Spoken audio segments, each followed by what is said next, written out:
Bonjour à tous et merci de prendre le rendez-vous avec nous ce mardi 23 juillet 2024. On parlera santé dans votre matinale de ce mardi avec au centre l'urticaire une éruption cutanée caractérisée par des démangeaisons et des plaques rouges sur la peau. Et oui, j'en conviens, ça fait plusieurs mots rébarbatifs pour désigner cette affection causée par des allergies. En tout cas, les détails et autres explications d'un spécialiste en la matière s'imposent comme se veut la règle sur ce plateau. Dr Franck Olivier Yedomon est médecin dermatologue. Il nous propose son regard et sa technicité sur l'urticaire. Vous l'entendrez en compagnie d'Esther Tofa tout à l'heure. Dans nos discussions de ce matin, on évoque cette cérémonie d'installation, sinon de prestation de serment des nouveaux membres de la haute autorité de l'audiovisuel et de la communication. La 7e mandature de l'institution de régulation des médias prend donc corps progressivement. On mettra l'accent, entre autres, sur le profil qui sera éventuellement au poste du vice-président avec une interrogation. Édouard Locaux va-t-il faire du neuf avec du vieux, puisque à l'observation, la HAC a été renouvelée aux 2/3 de son effectif avec des membres sortants de la mandature, sinon du bureau Moretti, qui ne manque pas d'ambition. Ce matin donc, on s'essaie dans les castings et les pronostics avec les débatteurs. Restez donc avec nous. Actu Matin, c'est ici et maintenant. Bienvenue. Bonjour à tous.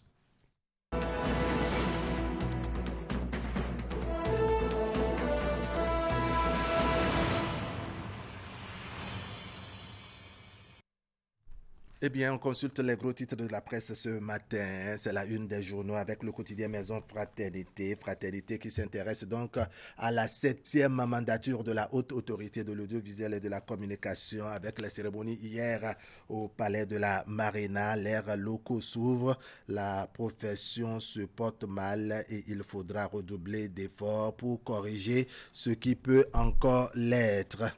Et puis, démarrage de la filière EVA au Bénin, une nouvelle dimension de l'agriculture et un potentiel pour l'économie locale. Et puis ce collègue, sinon ce confrère de ETélé qui nous a quittés, François-Xavier Noumon, l'étoile filante, titre le quotidien Maison Fraternité.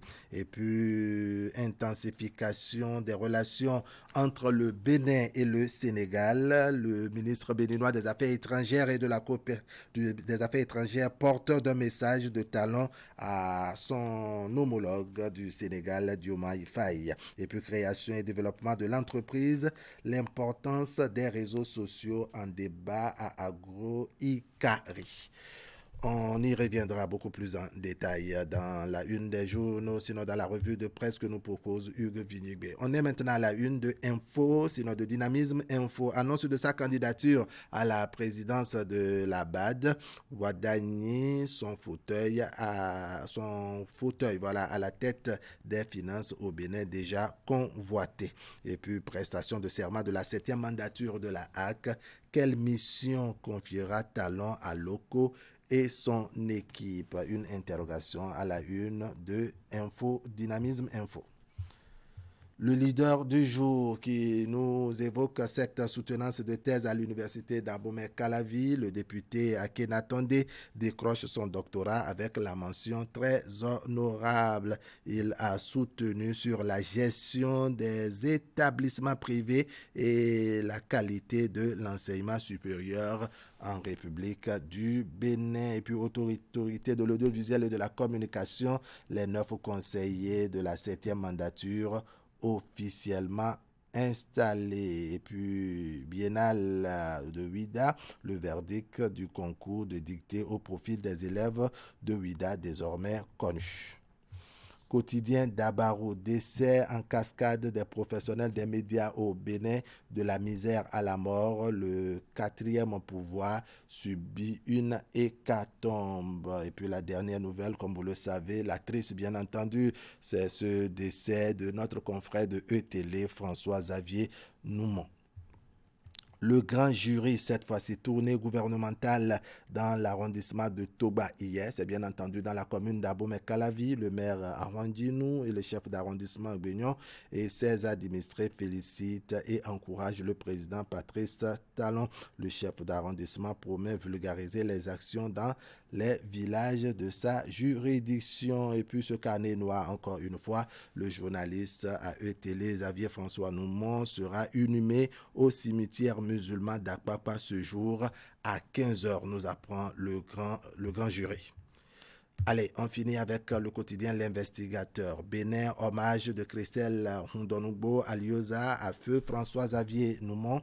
Et puis Bénin, toujours une fillette de 8 ans enlevée et tuée pour des sacrifices au vaudou. C'est à Agbanizou, nous apprend L'Investigateur du jour. Au Sénégal, le ministre béninois des Affaires étrangères a été reçu par le président en exercice Diomaye Faye. On revient rapidement à la une du quotidien Maison Fraternité qui parle de cette prestation de serment hier au palais de la Marina et nous apprend que l'air locaux s'ouvre. La pression, c'est une portion de ses propos. La profession se porte mal et il faudra redoubler d'efforts pour corriger ce qui peut encore l'être. Démarrage de la filière EVA au Bénin, une nouvelle dimension de l'agriculture et un potentiel pour l'économie locale. Cette triste nouvelle, François-Xavier Noumon, l'étoile filante. Et puis, intensification des relations entre le Bénin et le Sénégal.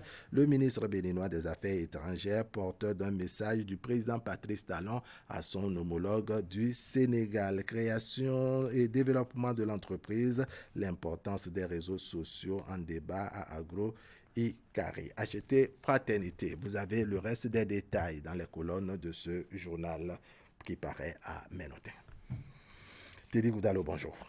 Alik Bara, bonjour. Bonjour à toutes et à tous. Allez, le bulletin matinal, c'est avec vous. Et puis, on évoque deux grands événements hier au Palais de la Marina. D'abord, cette cérémonie d'installation des 9 nouveaux membres de la haute autorité de l'audiovisuel et de la communication, 7e mandature.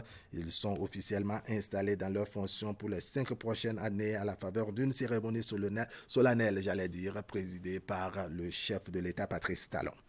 Et puis l'ancien bâtonnier nommé haut-commissaire à la prévention de la corruption est également investi dans ses nouvelles fonctions. Jacques Migan a prêté serment hier lundi devant le chef de l'État. L'opérationnalisation de cette institution vient renforcer la volonté du gouvernement à assainir et sécuriser les ressources publiques, ceci à travers la lutte contre la corruption. Petite transition et on revient développer tout ceci.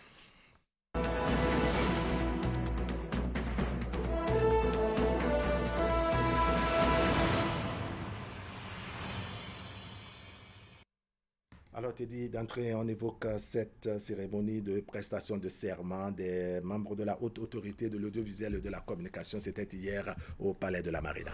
Wahab, Alik Bara, vous faites si bien de le mentionner. Les membres de l'institution de régulation des médias, à savoir les représentants du chef de l'État, de l'Assemblée nationale et des acteurs des médias sont installés hier lundi à Cotonou. C'était au palais de la Marina. C'était à la faveur d'une cérémonie solennelle présidée par le président de la République, Patrice Talon. Une cérémonie officielle qui marque l'entrée en fonction officielle des nouveaux conseillers de la haute autorité de l'audiovisuel et de la communication, 7e mandature. Au palais de la Marina ce lundi 22 juillet 2024, après lecture du procès verbal et du décret de nomination des représentants de l'Assemblée nationale et du chef de l'État, Édouard Loko et son équipe recevront les félicitations et les remerciements de Patrice Talon au nom du peuple béninois pour leur disponibilité au service de la nation. Au nom du peuple béninois, je déclare installer la haute autorité de l'audiovisuel et de la communication, 7e mandature. Je voudrais vous exhorter à exercer vos prérogatives avec dévouement, abnégation et esprit de discernement pour la protection, la promotion, la police et la régulation du secteur de la communication et des médias. Je vous encourage, je vous souhaite bon vent. Merci. La HAC a pour mission principale, au regard des dispositions de la loi organique, de garantir et d'assurer la liberté et la protection de la presse, ainsi que tous les moyens de communication de masse dans le respect de la loi. Elle veille ainsi au respect de la déontologie en matière d'information et à l'accès équitable des partis politiques, des associations et des citoyens aux moyens officiels d'information et de communication. L'équipe installée a un mandat de 5 ans. 5 ans pour essayer de répondre aux nombreuses attentes des acteurs des médias qui nourrissent déjà l'espoir de voir rayonner la presse depuis l'annonce de la nomination de Édouard Loko, l'une des figures emblématiques de la presse béninoise. Tout juste après cette cérémonie officielle d'installation, il y a eu passation de charges entre les présidents sortants et entrants de la haute autorité de l'audiovisuel et de la communication, Édouard Loko, comme c'est de lui qu'il s'agit, est officiellement installé dans ses fonctions de président. Il remplace à ce poste Rémi Prosper Moretti qui se réjouit du travail abattu à la tête de l'institution. Édouard Loko est désormais aux commandes de la haute autorité de l'audiovisuel et de la communication. Précédemment chargé de mission du chef de l'État, l'homme succède à Rémi Prosper Moretti qui a gouverné l'institution de 2019 à 2024. Reconnaissant envers Patrice Talon et ses ex-collaborateurs, ce dernier se réjouit du travail abattu au cours de son mandat. J'ai dit que la barque de la HAC n'a pas été facile à conduire et que sur la route, dans les tempêtes, nous avons fait ce que nous pouvons. Ce que je sais, c'est que nous avons fait avancer l'embarcation et que la nouvelle équipe pourra continuer sans difficulté la marche vers les réformes tant souhaitées par son Excellence le président Patrice Talon.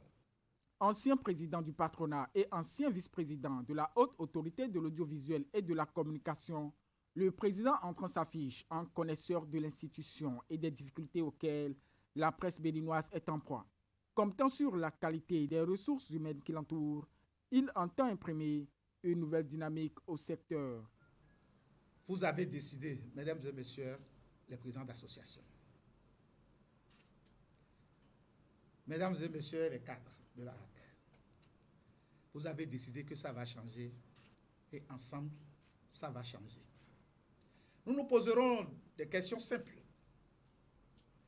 Est-ce que dans l'État, ou surtout notre presse aujourd'hui, la presse privée surtout, est-ce qu'on peut continuer à se dire journaliste et être fier? De notre temps, lorsqu'on achète une brouette, on mettait laissez-passer presse sur la voiture.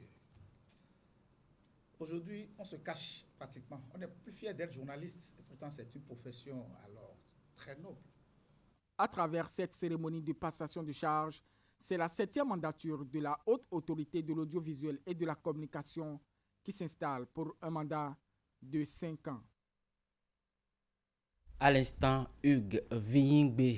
Autre actualité, l'ancien bâtonnier nommé haut commissaire à la prévention de la corruption est investi dans ses nouvelles fonctions. Jacques Mégan a prêté serment hier lundi 22 juillet 2024 devant le chef de l'État Patrice Talon. L'opérationnalisation de cette institution vient donc renforcer la volonté du gouvernement à assainir et sécuriser les ressources publiques à travers la lutte contre la corruption. On va suivre les détails dans ce reportage. La main levée devant le chef de l'État, le haut-commissaire à la prévention de la corruption, prête serment. Jacques Mégan jure de bien remplir fidèlement et loyalement en toute probité les fonctions dont il est investi, de respecter en toutes circonstances les obligations qu'elle lui impose et de garder le secret des informations confidentielles dont il a connaissance. Une prestation de serment qui répond aux dispositions de l'article 5 de la loi numéro 2020-09 du 23 juin 2020 portant création, mission, organisation et fonction du Haut Commissariat à la prévention de la corruption. Moi, Jacques Aktiefon, Akotenou, Tanweho Migan, je le jure. Le chef de l'État va ensuite donner acte au serment prêté par le haut-commissaire à la prévention de la corruption. La responsabilité qu'il assume désormais est bien lourde. Vous allez assurer l'une des missions les plus difficiles, voire la plus difficile de la nation, de la République. Je voudrais vous féliciter pour votre désignation et vous remercier au nom du peuple béninois pour votre disponibilité.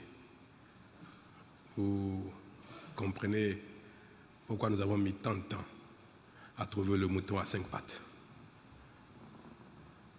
Assurer cette fonction est beaucoup plus difficile que réprimer la corruption.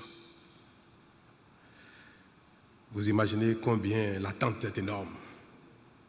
Parvenir à trouver les instruments, la dynamique, les outils pour prévenir la corruption et l'enrayer au plus profond. C'est une tâche compliquée, difficile. Je voudrais vous souhaiter bonne inspiration. Le Haut Commissariat à la prévention de la corruption a pour mission de suivre la mise en œuvre au sein des institutions et administrations de l'État des mesures de lutte contre la corruption, d'initier et de mettre en œuvre des actions de prévention de la corruption dans le secteur public comme privé. L'avocat et ancien bâtonnier a été nommé à ce poste en Conseil des ministres le mercredi 12 juin 2024. Merci à vous, Idrissou Boukari, pour ces détails. Le Centre africain pour le développement équitable, ACED, a procédé à la remise de chèques d'une valeur de 2 millions à 16 enseignants-chercheurs en vue d'une recherche scientifique sur la sécurité alimentaire et la nutrition en République du Bénin. La sélection des différentes thématiques de recherche est faite par un comité scientifique de haut niveau. Les lauréats disposent d'une durée de 6 mois au maximum pour rendre disponibles leurs différents résultats. On va suivre les détails. Des chèques de 2 millions octroyés à des enseignants-chercheurs, tous de nationalité béninoise, en vue d'une recherche scientifique en lien avec la sécurité alimentaire et la nutrition. Ils sont au total 16 scientifiques à bénéficier de cet appui du Centre africain pour le développement équitable, ACED. Je suis très contente d'avoir été sélectionnée pour ce programme de l'ONG ACED qui subventionne les recherches.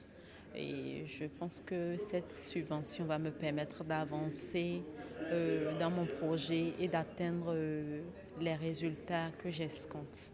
Nous avons accompagné le gouvernement du Bénin il y a 2 ans à développer un agenda de recherche sur la sécurité alimentaire et la nutrition qui comporte un certain nombre de questions de recherche, je dirais, qui viennent des besoins des utilisateurs de différents ordres de l'écosystème. Donc l'activité d'aujourd'hui est juste une activité symbole pour pouvoir matérialiser l'octroi de bourses à des chercheurs dont nous avons offert de petites subventions pour pouvoir mener des activités de recherche en lien avec l'agenda qui avait été développé avec l'ensemble des acteurs. La sélection des différentes thématiques de recherche est faite par un comité scientifique de haut niveau. Cette rencontre a permis à quelques lauréats d'exposer leur protocole de recherche à l'assistance composée de tous les maillons nécessaires pouvant les accompagner sur le terrain. Ce n'était pas facile car tous les projets étaient bons. Il a fallu choisir des critères pour en éliminer car c'était le fond qui manquait le plus. Chaque projet est unique et spécifique à son genre. On n'a pas à comparer. Ça va donner des innovations. Et quand on dit innovation, c'est quelque chose qui est nouveau. Dans la procédure, on s'est assuré que de par le passé et ni pendant que nous sommes en train de produire la sélection, il n'y a pas de travaux déjà en cours sur ces sujets-là. Donc les sujets ont été sélectionnés de manière professionnelle. Et ils répondent à des questions précises que des acteurs de terrain se posaient. Les lauréats disposent d'une durée de 6 mois au maximum pour rendre disponibles les différents résultats issus de leurs recherches. Le Centre africain pour le développement équitable ACED se chargera plus tard, à travers un carnet bien défini, de la valorisation de ces résultats. Mesdames et messieurs, ce sera tout pour cet exercice matinal que j'ai eu le plaisir de vous avoir présenté. Je vous retrouve demain mercredi, si Dieu nous prête vie. Wahabalik Para, vous avez l'antenne.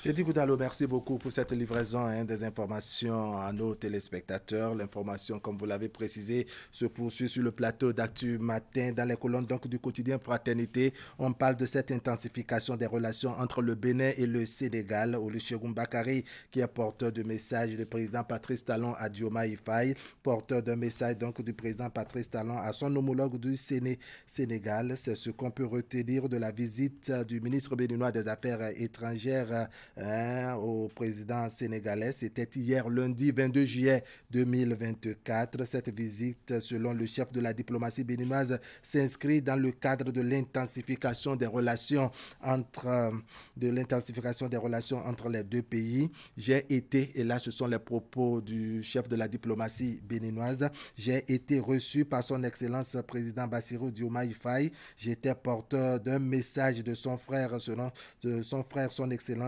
président Patrice Talon. Vous savez que le Bénin et le Sénégal entretiennent des relations d'amitié et de fraternité qui datent de plusieurs décennies. Cette relation se poursuit sous l'égide des deux chefs d'État, a rappelé Olusegun Bakary. Aussi a-t-il signalé que le message transmis porte sur des sujets d'importance, aussi bien pour le Bénin que pour le Sénégal en matière d'intégration sous-régionale. Bien d'autres informations est détaillées dans les colonnes du quotidien Maison Fraternité. Bien entendu, la deuxième session administrative de la Haute Cour de justice qui préoccupe Dandy Nyamou. La Haute Cour de justice a tenu, c'était toujours lundi 22 juillet 2024 à son siège à Porto-Novo, sa deuxième session administrative. Le rapport diagnostic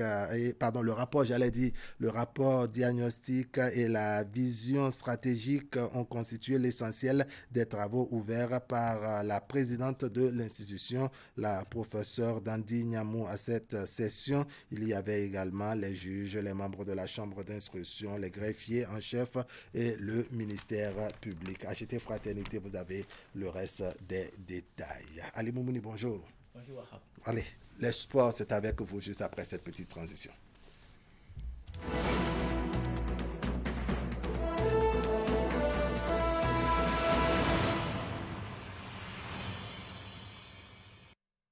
Allez, on va se défouler un peu dans la page sport avec vous, Ali Moumouni. On commence par le tennis, n'est-ce Oui, pas? on va parler bien sûr du tennis avec le Bénin Tennis Club de Cotonou qui a abrité bien sûr la première édition du tournoi Interrecrute Open de moins de 20 ans. La compétition est une initiative de l'ONG Player Game et la Fondation Interrecrute en partenariat avec la Fédération béninoise de tennis sur les images. Bien entendu, il s'agit là d'une opportunité unique pour la jeune africaine d'obtenir les bourses sport-études aux États-Unis. La compétition a réuni 4 pays, le Burkina Faso, le Nigeria, et le Togo et le Bénin, près d'une centaine de jeunes tennismen en herbe, aussi bien chez les filles que chez les garçons. Suivons ici Alphonse Gandonou, représentant de la Fondation Interrecrute et président de l'ONG Player Game, qui a exposé aux participants les objectifs de cette initiative. L'objectif de ce tournoi UTR, c'est pour que vous gagnez des points et avoir un classement américain. Si vous avez ce classement, après votre bac, pour avoir des bourses pour les États-Unis, c'est facile. Aujourd'hui, quand on donne ton nom et tu n'as pas de classement, c'est un peu compliqué. Mais quand tu as de classement UTR, et comme c'est États-Unis tu vas, c'est facile pour toi. Donc, ce tournoi est initié par Interrecrute et chaque année, on va répéter. Il y a encore 3 éditions cette année. Et l'année prochaine, il y en aura plusieurs parce que nous voulons que beaucoup profitent de ces bourses pour devenir de bons joueurs, pour représenter notre pays. Chacun va représenter son pays et apporter un plus. Je pense qu'il faut encourager le sport béninois et africain parce qu'il y a beaucoup de talent. Moi, je suis passée là vite fait. Je vais voir un peu de quoi vous êtes capable aussi. Et qui sait, je vous encourage et que le meilleur gagne. Et merci beaucoup à Bénin Tennis Club aussi de donner cette opportunité à la jeunesse pour pouvoir... Le tournoi qui a démarré le 16 juillet 2024 a connu son épilogue le samedi 20 juillet dernier. Donc, le Bénin fait carton plein lors des différentes finales. D'abord au niveau des doubles dames, le duo Honforga et Léazar Honvonu Djamila s'impose donc à l'adversaire nigériane et Destiny du duo Destiny. Et puis Rebecca Ekyong en finale, 9-3. Bien entendu, au niveau des doubles hommes, c'est bien sûr le duo Kakpo et Gandono qui s'impose à les adversaires. Ameto aussi et puis Dossé du Togo. Pour au niveau des simples dames de cette compétition réservée bien entendu au moins de 20 ans, Ranfoga l'emporte face à Grace Chamoussa du Togo 2-6, 6-0, 14-12. Et puis chez les simples hommes, il y a donc la victoire de Kakpo Pakom du Bénin bien sûr face à Gandono Beni du Bénin. Là c'était donc un duel purement 100% béninois, 6-1, 6-0 pour cette finale du tournoi. Interrecrute Open, bien sûr, de moins de 20 ans, est parrainé par Maître Tierno Oloritogbe, dont je vous propose ici de suivre l'intervention à la fin de cette compétition. J'ai parrainé ce tournoi des moins de 20 ans, qui est en partenariat, bien sûr, avec la Fondation Interrecrute, et bien sûr en collaboration avec la Fédération béninoise de tennis et l'ONG Player Game, parce que je suis moi-même membre de ce club, je viens m'entraîner sur ce club et ça me fait plaisir de soutenir les jeunes générations, de voir les jeunes pépites du tennis béninois, du tennis africain, parce que nous avons le Burkina, nous avons le Bénin, nous avons le Togo, le Nigeria qui ont participé. Alors j'ai vu vraiment du beau jeu, j'ai vu des talents d'un peu partout. Il y a eu un fair play, bien sûr, tout au long du tournoi. Ça m'a beaucoup marqué. J'ai vu les enfants s'amuser les uns avec les autres, vraiment se chariter, se taquiner. Et aussi les coachs qui venaient de l'étranger m'ont fait de très bons retours sur l'accueil qui a été fait à toutes les délégations internationales qui sont arrivés ici à Cotonou. Nous sommes heureux de leur présence. Je veux d'abord remercier sincèrement la Fondation Interrecrute. Je veux les encourager, leur dire que nous allons servir également de relais. Nous avons besoin de cet accompagnement de leur part et nous allons servir en tout cas de support pour accompagner ces initiatives-là. Nous leur demandons de faire encore davantage pour que vraiment le tennis africain puisse aussi avoir sa part et être présent dans le monde international du tennis. Je veux également, pour finir, remercier bien sûr la Fédération béninoise de tennis, remercier la Confédération africaine de tennis, en particulier le président Jean-Claude Talon, pour tout ce qu'ils font pour le tennis béninois. J'ai le grand plaisir d'être présent sur ce tournoi et d'intervenir dans le monde du tennis béninois et africain.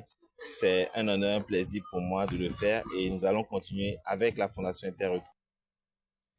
Allez, comme l'on souhaite les organisateurs, le tournoi Interrecrute Open des moins de 20 ans a été une belle occasion donc pour la promotion du sport et du tennis en particulier, plus précisément. Donc la compétition s'est déroulée dans une ambiance bon enfant avec le fair play, voilà, ceci avec aussi un niveau assez remarquable au niveau des athlètes. On va maintenant prendre la direction d'Avranches pour parler championnat scolaire. Là, il y a plusieurs disciplines en compétition, bien entendu. Pour les demi-finales qui ont été disputées hier, on fait rapidement le point des différentes rencontres. Voici le tableau des résultats au niveau d'abord du football féminin. CG Kobli s'est imposé donc à son adversaire du CG à beaucoup, score 1-0 pour Kobli qui passe en finale. Saint-Rita a réussi également à s'imposer. C'était à l'épreuve fatidique après l'épreuve fatidique des tirs au but. 6 tirs réussis contre 5. C'était face au CJ Roueto après le nul à l'issue des 50 minutes disputées. Au cours de cette explication, bien sûr, réservée aux jeunes de moins de 16 ans.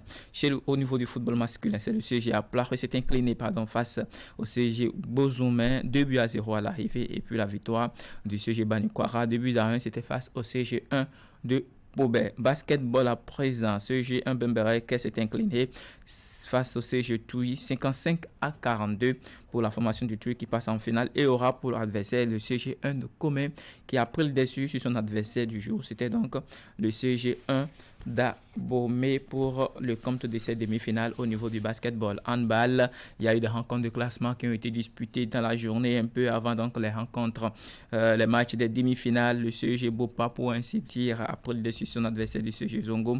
Le CG Bokombe s'est incliné 31-4. C'était face au CG 1 de Koulekamé. Pour les demi-finales, le CG Segbana s'est incliné 8-11 face au CG 1 de Dangbo. Je dirais il n'y a pas eu suffisamment de paniers inscrits au cours de cette explication, et la rencontre entre le CG Littoral et le CG 1 de Basila s'est soldée par le score de 19-14 en faveur bien sûr de l'équipe de la Tonga. Volleyball, au niveau volleyball homme, bien entendu, il y a eu des rencontres des classements qui ont été disputées hier. Au niveau donc des hommes, le CG Dangbo s'est incliné face au CG Soava 3-7-2. Le CG Kamé a pris le dessus sur son adversaire du CG 4 de Comé 3-7-0. 3 scores identiques entre le CG Piami et le CG Ikpinle.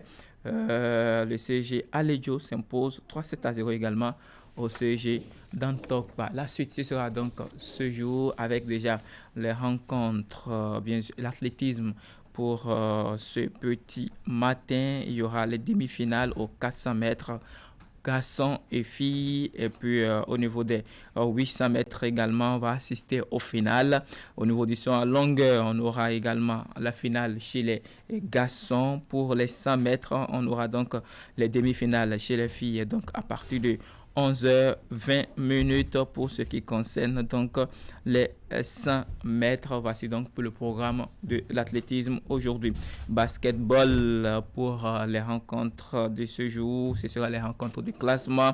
Le CG Toviklen affrontera le CG2 de Kandi. Le CG Davier aura pour adversaire le CG1 de Basila. CG1 Bemberek jouera contre le CG1 Abomey. Au niveau du handball, on aura une seule rencontre. C'est bien sûr le match de classement. Après les demi-finales, le CG Segbana affrontera le CG du Littoral. Pour finir avec ces différentes rencontres, on va parler volleyball et football maintenant. Mais avant le volleyball, les rencontres de classement auront lieu également ce jour avant la finale. Le CG 4 de Comé affrontera le CG de Dangbo. CG Koulekamé sera l'adversaire à jouer du CG Soava. Et pour finir, pour les rencontres de classement, le CG Gouka jouera contre celui de Lissa Zoumé. En finale, le CG Tangueta aura pour adversaire le CG de Niki au niveau du volleyball. On finit avec les rencontres de football pour cette journée, donc le 23 juillet.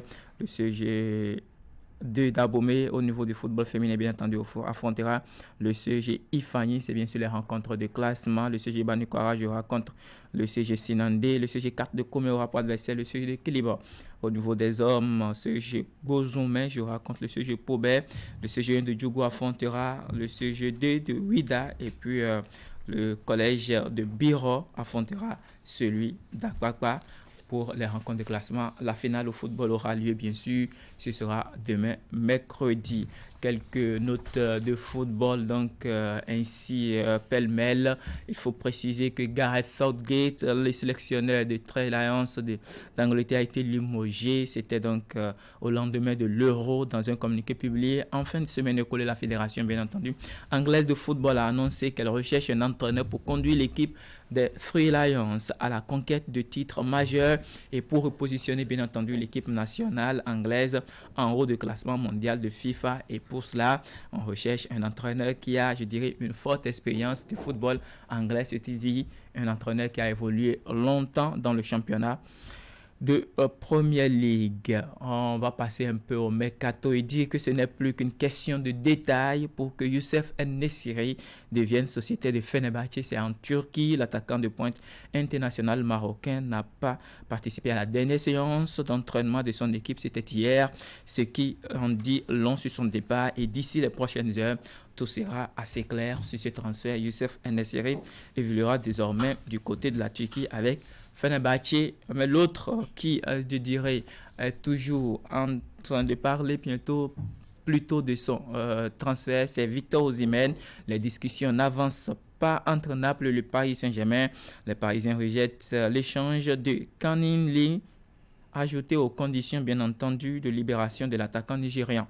Même si le champion en titre de la Ligue 1 française recherche un remplaçant pour Kylian Mbappé, il y a encore ces deux autres attaquants, ceux qui comptaient, c'est bien sûr Ramos et Kolo Muani. Voici pour ces informations pêle-mêle. Au rap, c'est l'essentiel pour sport ce matin. On se retrouve demain. Allez, on va se retrouver demain, mais en complément à votre livraison à Limoumouni, on découvre cette interrogation dans les colonnes du quotidien Fraternité JO 2024. La RDC participe-t-elle au tournoi de football? L'équipe de la RDC U23, malgré une campagne éliminatoire de la CAN U23, elle-même qualificative au JO, somme toute parfaite, où elle a remporté tous les matchs sur le terrain. L'équipe de la RDC des moins de 23 ans ne disputera pas la 33e Olympiade. Tombeur de l'Éthiopie 0-0, 1-0, puis de l'Algérie 4-1, 1-3 au premier et deuxième tour préliminaire.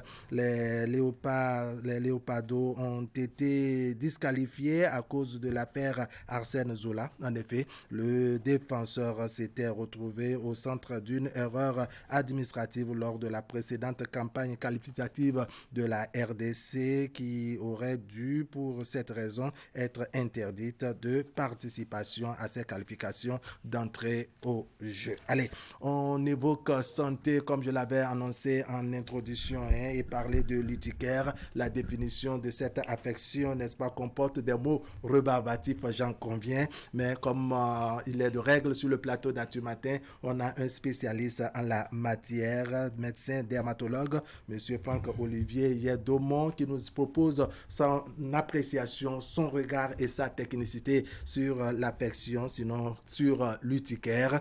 On va faire une petite transition et on revient parler santé avec Esther Tofa et son invité.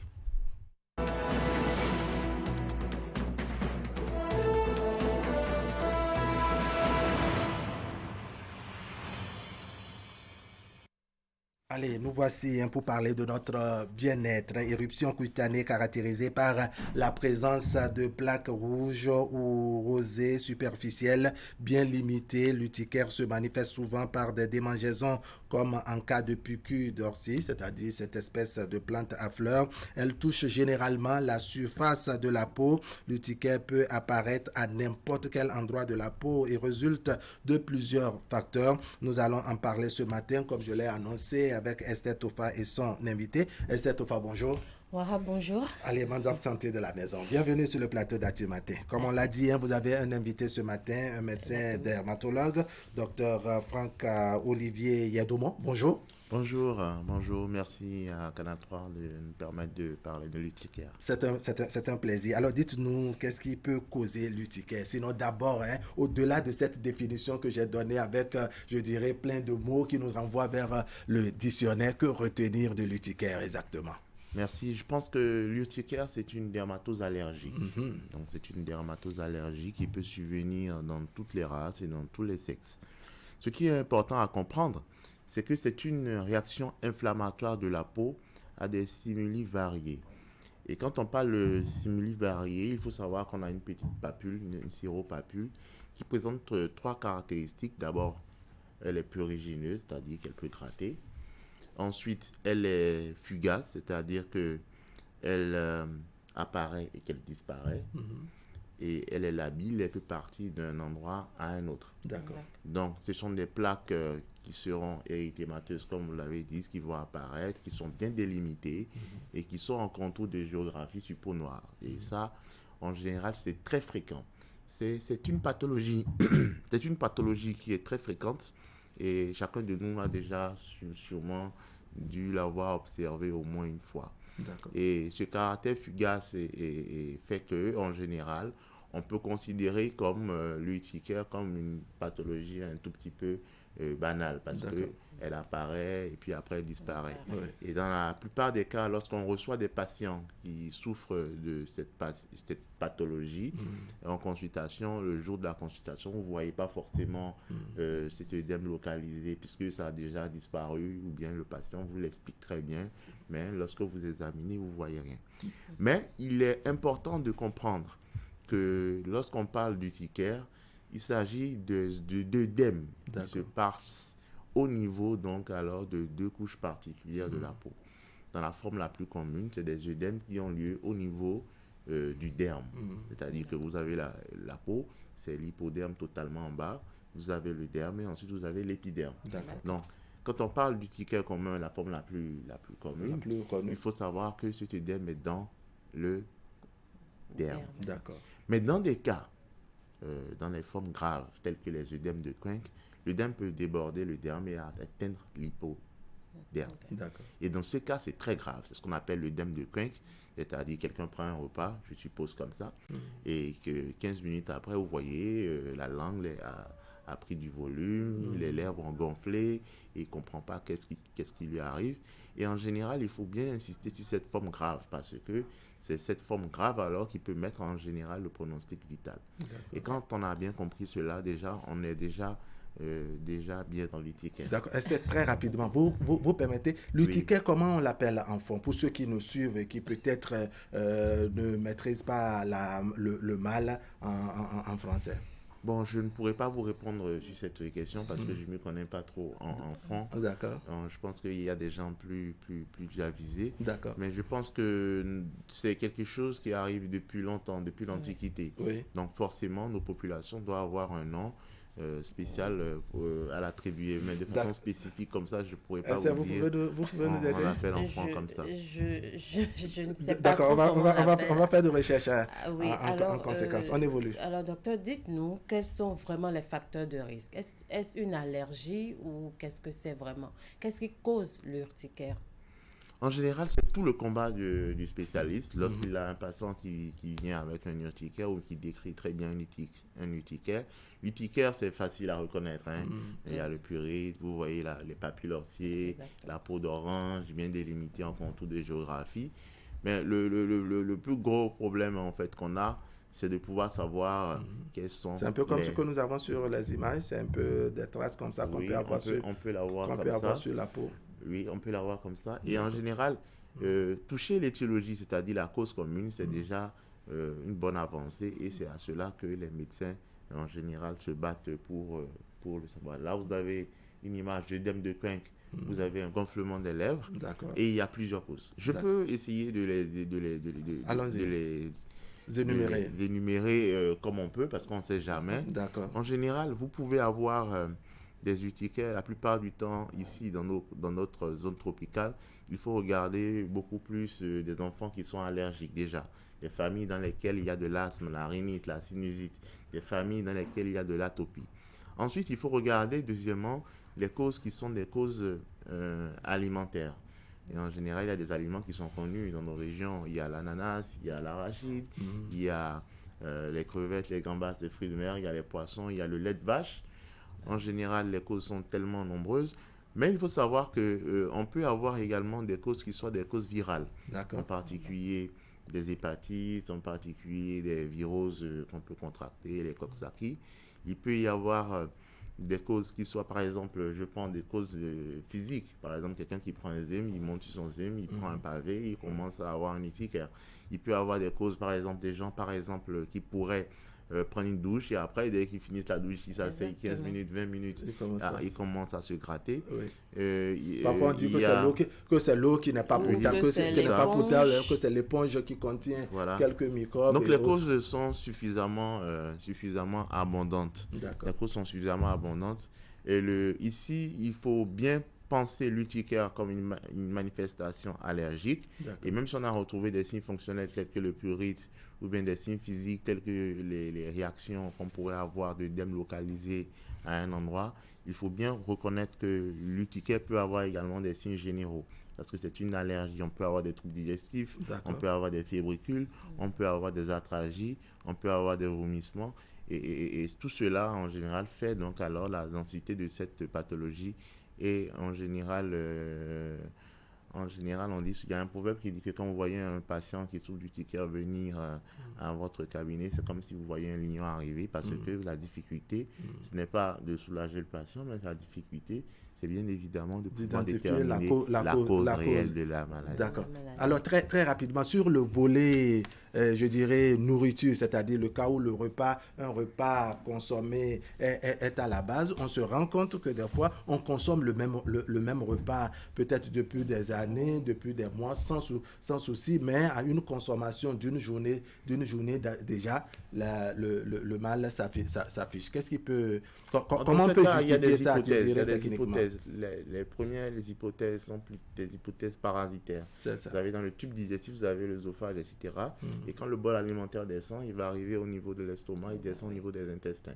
Et en général, à ce moment-là, vous pouvez avoir des ascaris, des helminthias, des parasitoses en général, qui en général... sur ce circuit-là. Sur ce circuit, qui en général pondent certaines enzymes qui peuvent être reconnues comme étrangères par l'organisme lui-même.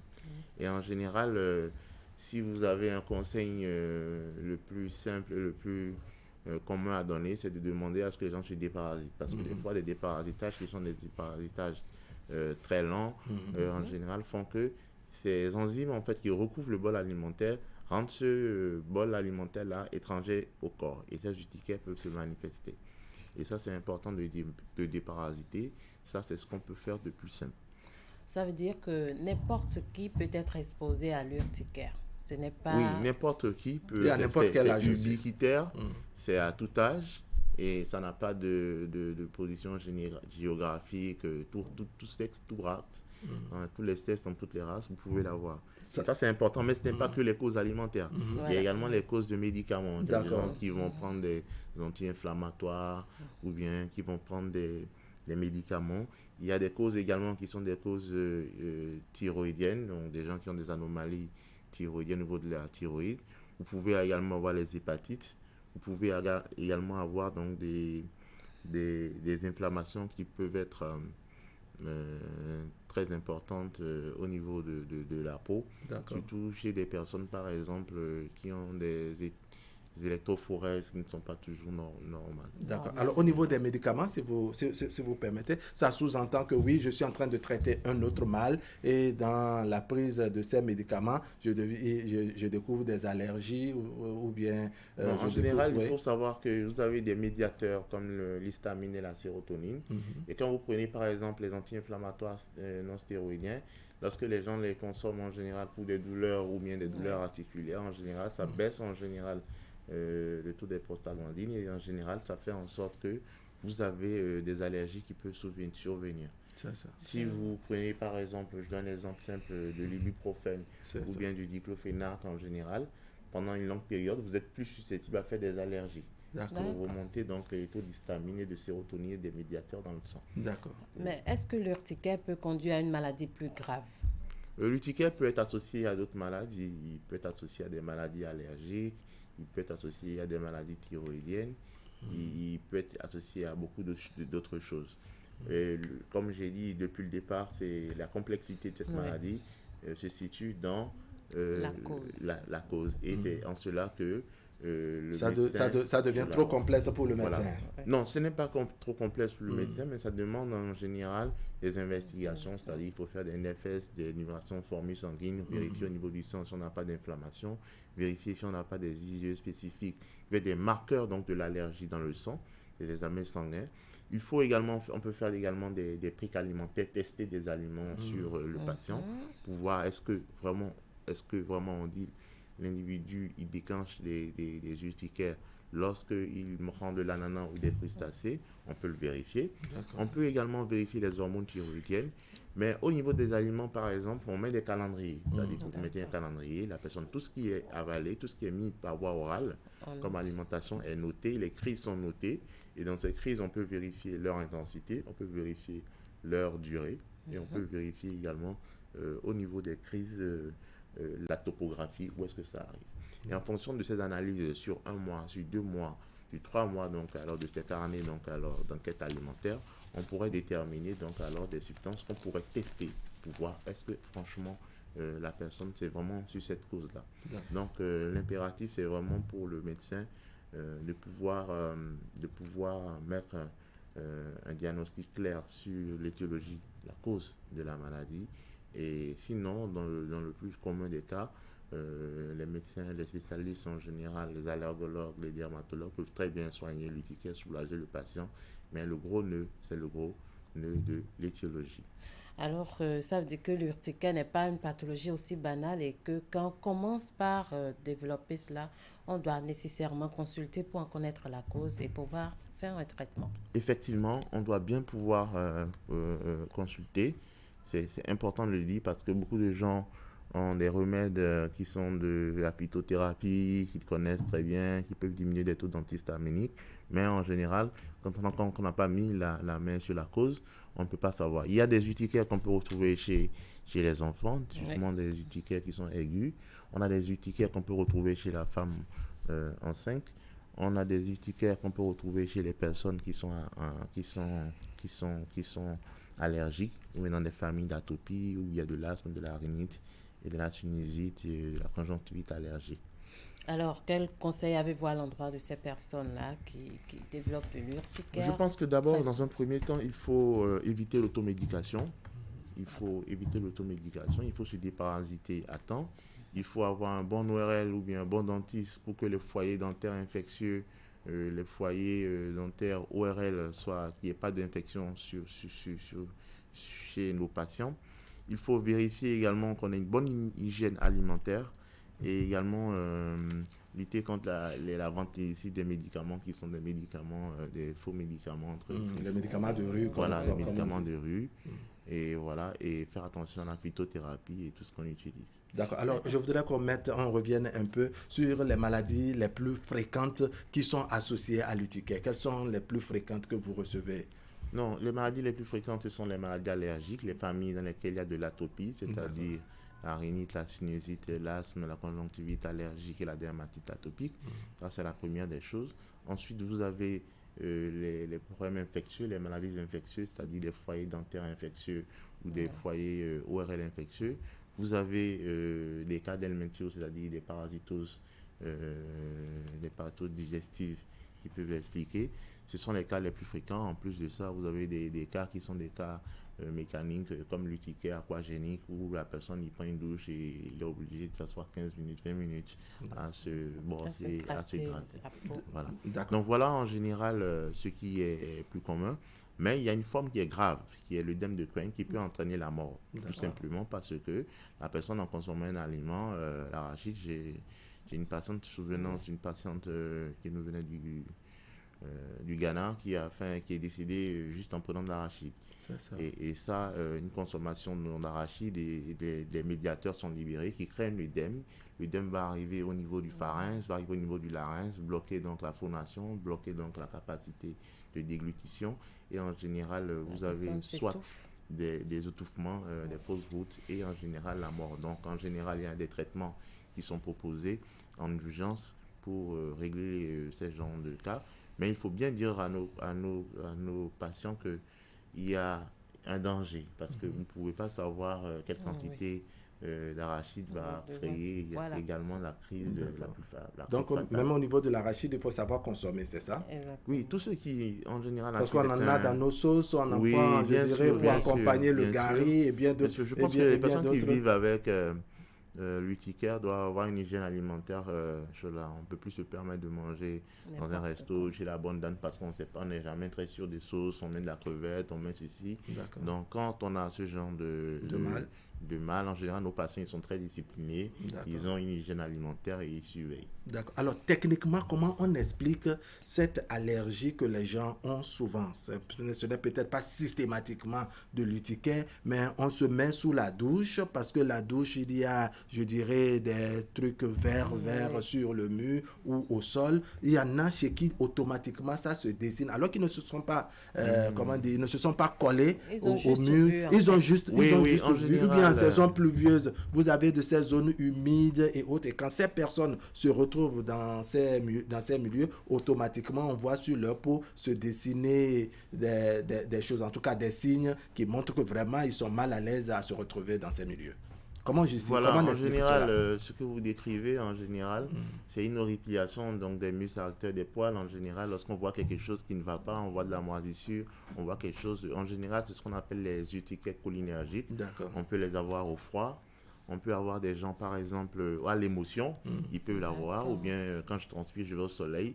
Cela m'arrive souvent. Et ça rentre dans le cas des urticaires cholinergiques. Ça doit être donc alors des médiateurs qui sont libérés. Maintenant, il faut comprendre qu'est-ce qui explique cela et justement, c'est à ça que la médecine essaie de répondre et à chercher des solutions. D'accord. Merci beaucoup à vous, docteur. Je rappelle que vous êtes dermatologue spécialiste des questions cutanées. Merci d'être passé sur ce plateau pour nous élucider un peu sur l'urticaire. Merci. Merci beaucoup Esther Tofa, docteur Franck Olivier Yadomo. Merci également. Vous êtes médecin dermatologue. Merci d'être venu sur le plateau d'Actu Matin. Mesdames, Messieurs, voici notre plateau de discussion.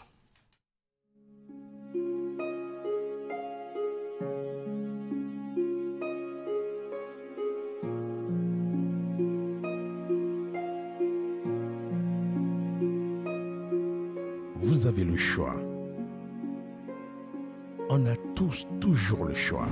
Le choix d'une vie de plaisir incontrôlée avec à la clé une famille nombreuse condamnée à la précarité.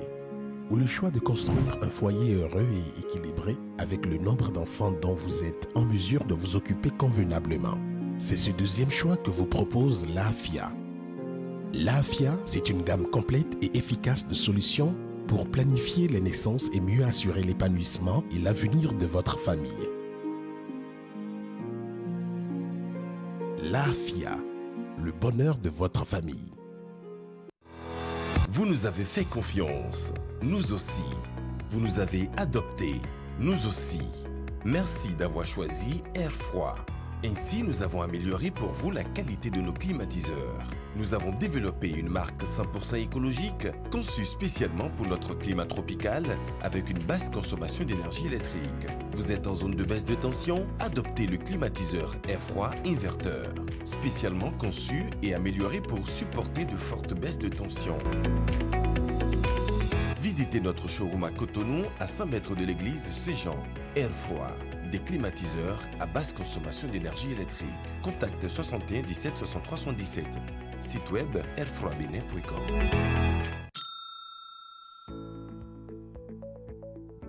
Coucou mes Marios, alors je m'apprête à déballer ma nouvelle machine à laver achetée chez Mikem Technologies.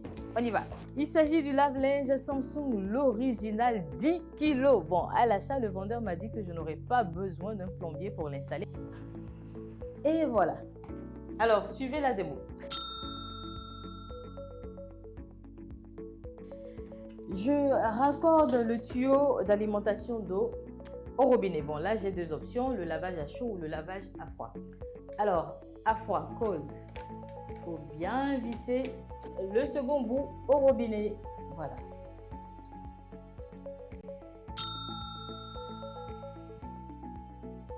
J'installe bien le tuyau d'évacuation. J'ajoute mon linge sale, bien sûr, mon détergent, super important.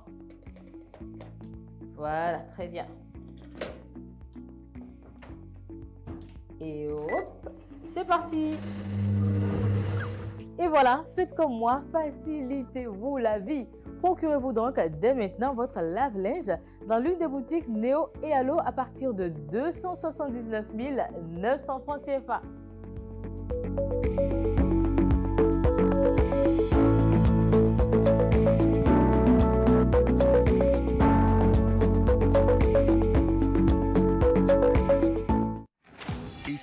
possibilité de regarder la télé comme avant. Canal+ présente le décodeur connecté. Un concentré de technologie pour une nouvelle expérience. Naviguez dans une interface fluide et immersive à la découverte du meilleur de la télévision. Plus de 50 000 programmes en replay et 300 chaînes en direct pour le plaisir de toute la famille. Prenez le contrôle du direct et revenez jusqu'à 8 heures en arrière. Grâce à la connexion Internet, gardez le signal même en cas d'intempérie. Nouveau décodeur connecté. Plongez dans la nouvelle expérience Canal+.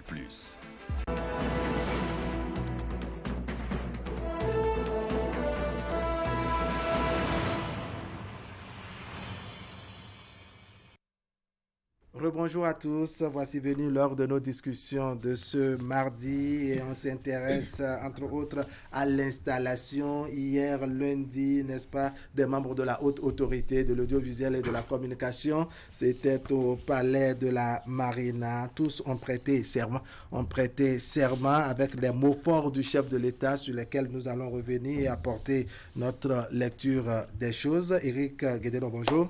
Bonjour Arabalukara. Bonjour à tous. Voilà. Louis Gaba. Bonjour. Bienvenue sur le plateau d'Atu Matin. C'est notre plateau commun. C'est notre plateau commun. Et puis il y a une réalité qui nous concerne d'une manière ou d'une autre. Cette installation, c'est devenu officiel. Eric Guédénon, l'installation des membres de la haute autorité de l'audiovisuel et de la communication. Absolument, c'est officiel. Cette nouvelle mandature a pris son envol hier avec l'installation des conseillers et puis du nouveau président.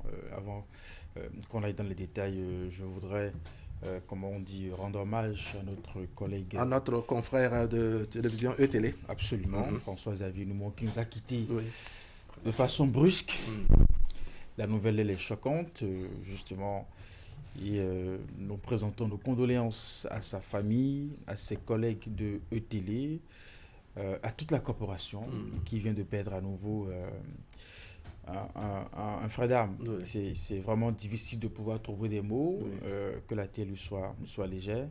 Il a été quelqu'un dont on ne se plaint pratiquement pas, un professionnel véritablement dans l'exercice de son métier.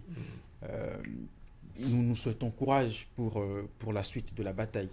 Et donc, pour vous donner la question... Oui, vous permettez, je vais prendre l'avis de chacun, n'est-ce pas, un tour de table sur, je dirais, sur cet hommage à notre confrère, puis on revient sur le sujet de la RAC. Franck Arounou, on a perdu un collègue comme ça, brutalement, si on ne peut pas dire brusquement, absolument, comme ça, avec les informations comme quoi c'est dans un accident de circulation. Pour quelqu'un qu'on a vu en direct avec le porte-parole du gouvernement, Wilfried Léandre Joumbédi, et notre collègue, sinon notre confrère de la télévision nationale, Ozias Sounouvou, c'était dimanche. Oui, malheureusement, ce sera en tout cas en direct sur la télévision, devant les écrans, les dernières images que nous allons retenir de l'homme. Moi, je ne le connaissais pas trop, mais je l'ai vu une ou deux fois. Je sais que c'est un confrère rompu à la tâche qui a été fauché par la mort, très jeune.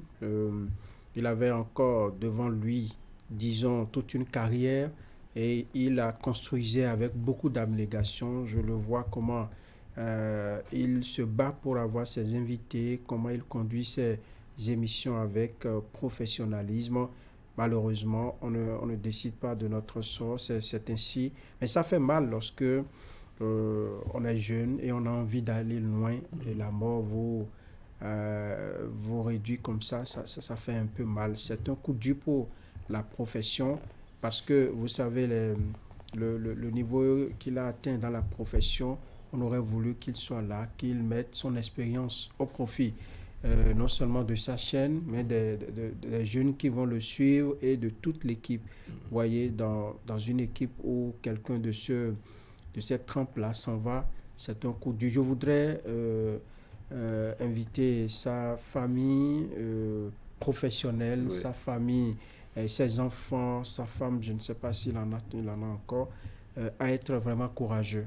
Parce que c'est très compliqué de perdre un être dans la fleur de l'âge. Dans la fleur de l'âge. Oui, qui a envie d'aller loin.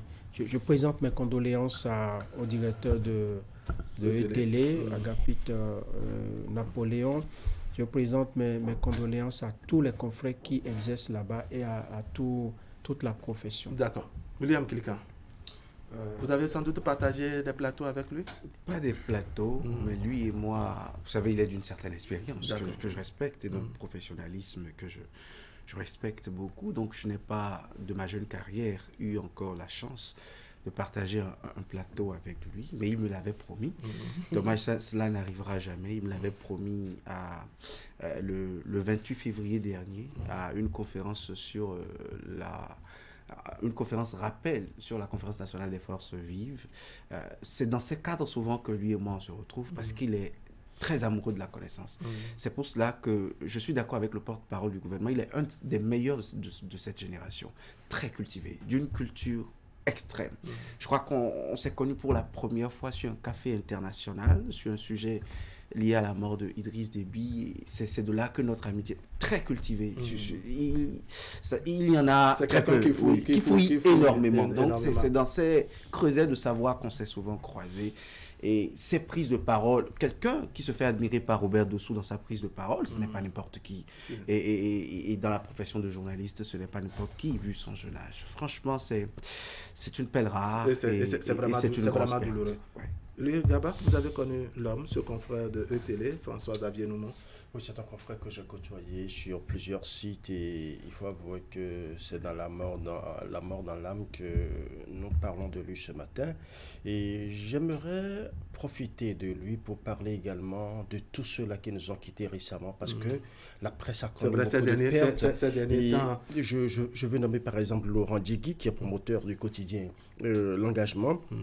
Eric Sounovi, qui a été le président de l'ODEM, la mandature qui a précédé celle qui est actuellement là, je vais parler de la 8e mandature. Il y a également Firmin Adimon du quotidien Diakbata, toujours un confrère également. Il y a Barthélemy Sotjinou de Koufo FM, de Gazo FM. Mohamed Zourkaneni de l'EATB, Parakou. Voilà. Et Marie-Thérèse Gomez-Gonzalez que nous avons connue, tout ce qui a bercé notre enfance. Je veux parler de Cousine Angèle. La mémé de l'EATB. Beaucoup l'ont vu, sont venus dans la profession. Et encore récemment, avant Noumon, nous avons eu encore Romain Toyi, qui est le directeur de publication de l'autre quotidien. La liste est vraiment longue. Qu'est-ce qui se passe au sein de la presse aujourd'hui? C'est vraiment inquiétant, c'est vraiment pénible. C'est douloureux de savoir qu'une corporation perd en moins de 2 mois autant de ces éléments. C'est difficile, c'est très difficile à dire. Et nous ne pouvons que dire toutes nos peines, exprimer nos peines et que véritablement les familles éplorées reçoivent nos sincères et profondes condoléances. Effectivement, que les familles, aussi bien familles biologiques que familles professionnelles, reçoivent nos chaleureuses et sincères condoléances. Xavier Noumon, franchement, il m'aurait moi-même personnellement marqué avec, je dirais, le partage d'expériences qu'on a eu sur plusieurs terrains, un partage de plateau à plusieurs reprises à E-Télé, avec lui sur le terrain, par exemple, les terrains de reportage au palais de la Marina, les activités du chef de l'État et autres, et d'autres émissions, que ce soit avec lui ou bien quand vous l'écoutez, comme l'a dit William Kilkan, c'est quelqu'un qui fouille très bien et autres. On avait eu une de ces discussions que je n'oublierai pratiquement jamais en raison du contenu et du plus qu'il a apporté. C'était visiblement dans cette affaire qui avait agité, je dirais, le pays, les affaires Rekia Madougou et autres. Franchement, c'est un confrère qui a vraiment quelque chose dans la tête qui malheureusement, il emporte. Sincères condoléances à lui. Allez, on revient maintenant sur notre sujet. Éric Guédénon, c'est vous qui avez la parole, bien entendu, sur la question de la haute autorité de l'audiovisuel ou de la communication. Hier, ils ont été installés. On sent qu'il y a un défi. On avait suffisamment élaboré autour, mais les choses sont devenues désormais officielles. On a encore un plus à dire. Oui, absolument. Comme l'a titré le quotidien Fraternité, l'air locaux prend son envol. Nous le souhaitons bonne chance, n'est-ce pas, dans cette mandature. Je pense que jusqu'après l'installation, il y a eu la passation au siège de l'institution. J'ai pu noter dans les différents discours d'abord du président entrant une volonté d'apporter un changement. Je l'ai entendu dire que les présidents d'associations et les cadres de la HAC ont décidé que ça change et ça va changer. Voyez-vous. Et dans la suite, il a donné un exemple qui résume un peu l'image de la presse béninoise. Il a fait savoir qu'en le temps, quand on achète une brouette, on est fier de mettre laissez-passer. Aujourd'hui, les journalistes dans leur ensemble, n'est-ce pas, cette fierté a disparu. Il est allé loin, hein. On se cache généralement. Et donc, il y a un travail véritablement à faire pour que la presse puisse retrouver ses lettres de noblesse. Si il le dit lui-même en prenant ses vices, c'est qu'il mesure, n'est-ce pas, la taille de ce qu'il attend comme mission. Vous savez, quand votre bouche confesse certaines réalités, eh bien, cela est suffisamment fort. Et ça montre vraiment le chemin que vous avez envie de tracer, n'est-ce pas, en termes de pouvoir trouver des solutions à des problèmes donnés. Et donc, moi, je dis que avec cette mandature, les choses iront peut-être vite, assez vite, pour qu'on puisse vraiment trouver des solutions aux problèmes qui gangrènent notre corporation. Et donc, Edouard Locaux est conscient de ce qu'à la date d'aujourd'hui, ou à la date d'hier, où il prenait ses vices, la presse a perdu sa fierté. D'accord. Et c'est lui qui va, à travers ce dernier match qu'il a joué, et je le dis assez souvent, il est en train de jouer son dernier match. Si on négocie mal ce tournant, ça va être malheureusement la dernière chose qu'on gardera de lui, de toute sa riche et longue carrière. D'accord. Alors, on a entendu Edouard Locaux, hein, comme le soulignait tout à l'heure Eric Guédénan. Franck Arounou, c'est vers vous, je me tourne. Est-ce que vous avez senti à travers les propos d'Edouard Locaux, n'est-ce pas, qu'il a pris la mesure de la situation? Non, juste après la passation de avant même ces propos, si la réalisation pouvait nous balancer les images que présente déjà Edouard Locaux, vous voyez on aura l'accompagnement et la technicité. Vous voyez déjà quelqu'un dont le visage exprime tout. Tout simplement parce qu'il mesure la portée de sa mission. Non seulement ce ne sera pas facile, mais il faut y aller. Il faut y aller. Vous êtes déjà, disons, embarqué et vous devez faire le job. Je pense que, appuyé par ces propos et le visage que j'ai, l'image que j'ai lue dans son visage, je pense que on peut déjà compter. Vous voyez, c'est quelqu'un qui déjà prend la mesure de la situation et le connaissant, réfléchit déjà à beaucoup de choses. Je pense, je l'avais déjà dit, Edouard Locaux a une mission républicaine et c'est là toute la complexité. Lorsque l'on vous nomme à un poste, il aura à défendre non seulement les intérêts de la nation tout entière, les intérêts des professionnels des médias, il devra faire le ménage là où il le faut, et c'est peut-être en cela qu'il sera un peu incompris. Mais lorsqu'il sait qu'il y a de l'objectivité dans ce qu'il fera à ce poste-là, je pense que Edouard Locaux pourra réussir. Et connaissant la maison, connaissant les problèmes du monde de la presse, il doit les concilier avec les missions qui sont les siennes désormais. Il doit les concilier avec, disons, l'intérêt supérieur de la nation.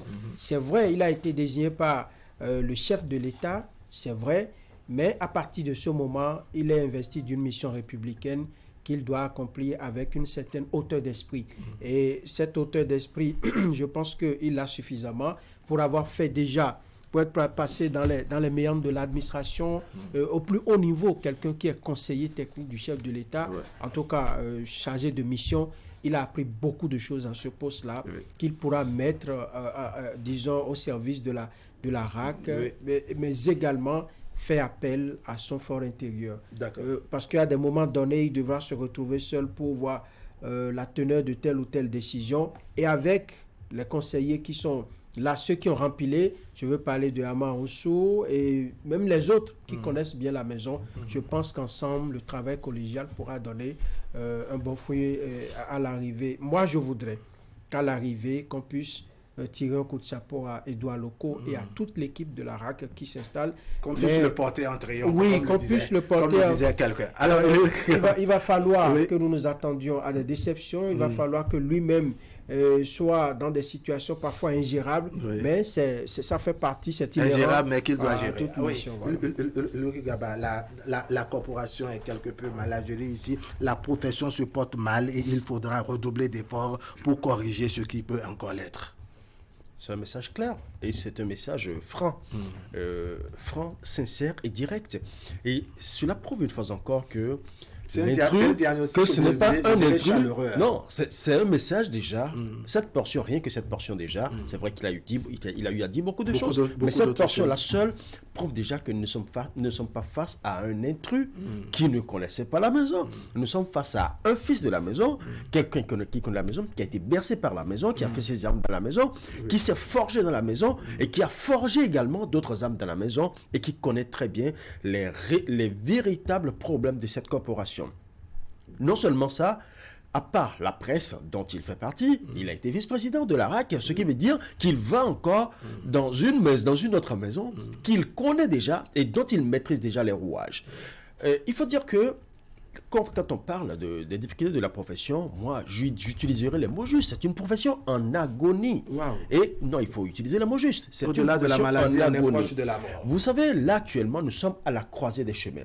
La presse béninoise est à la croisée des chemins.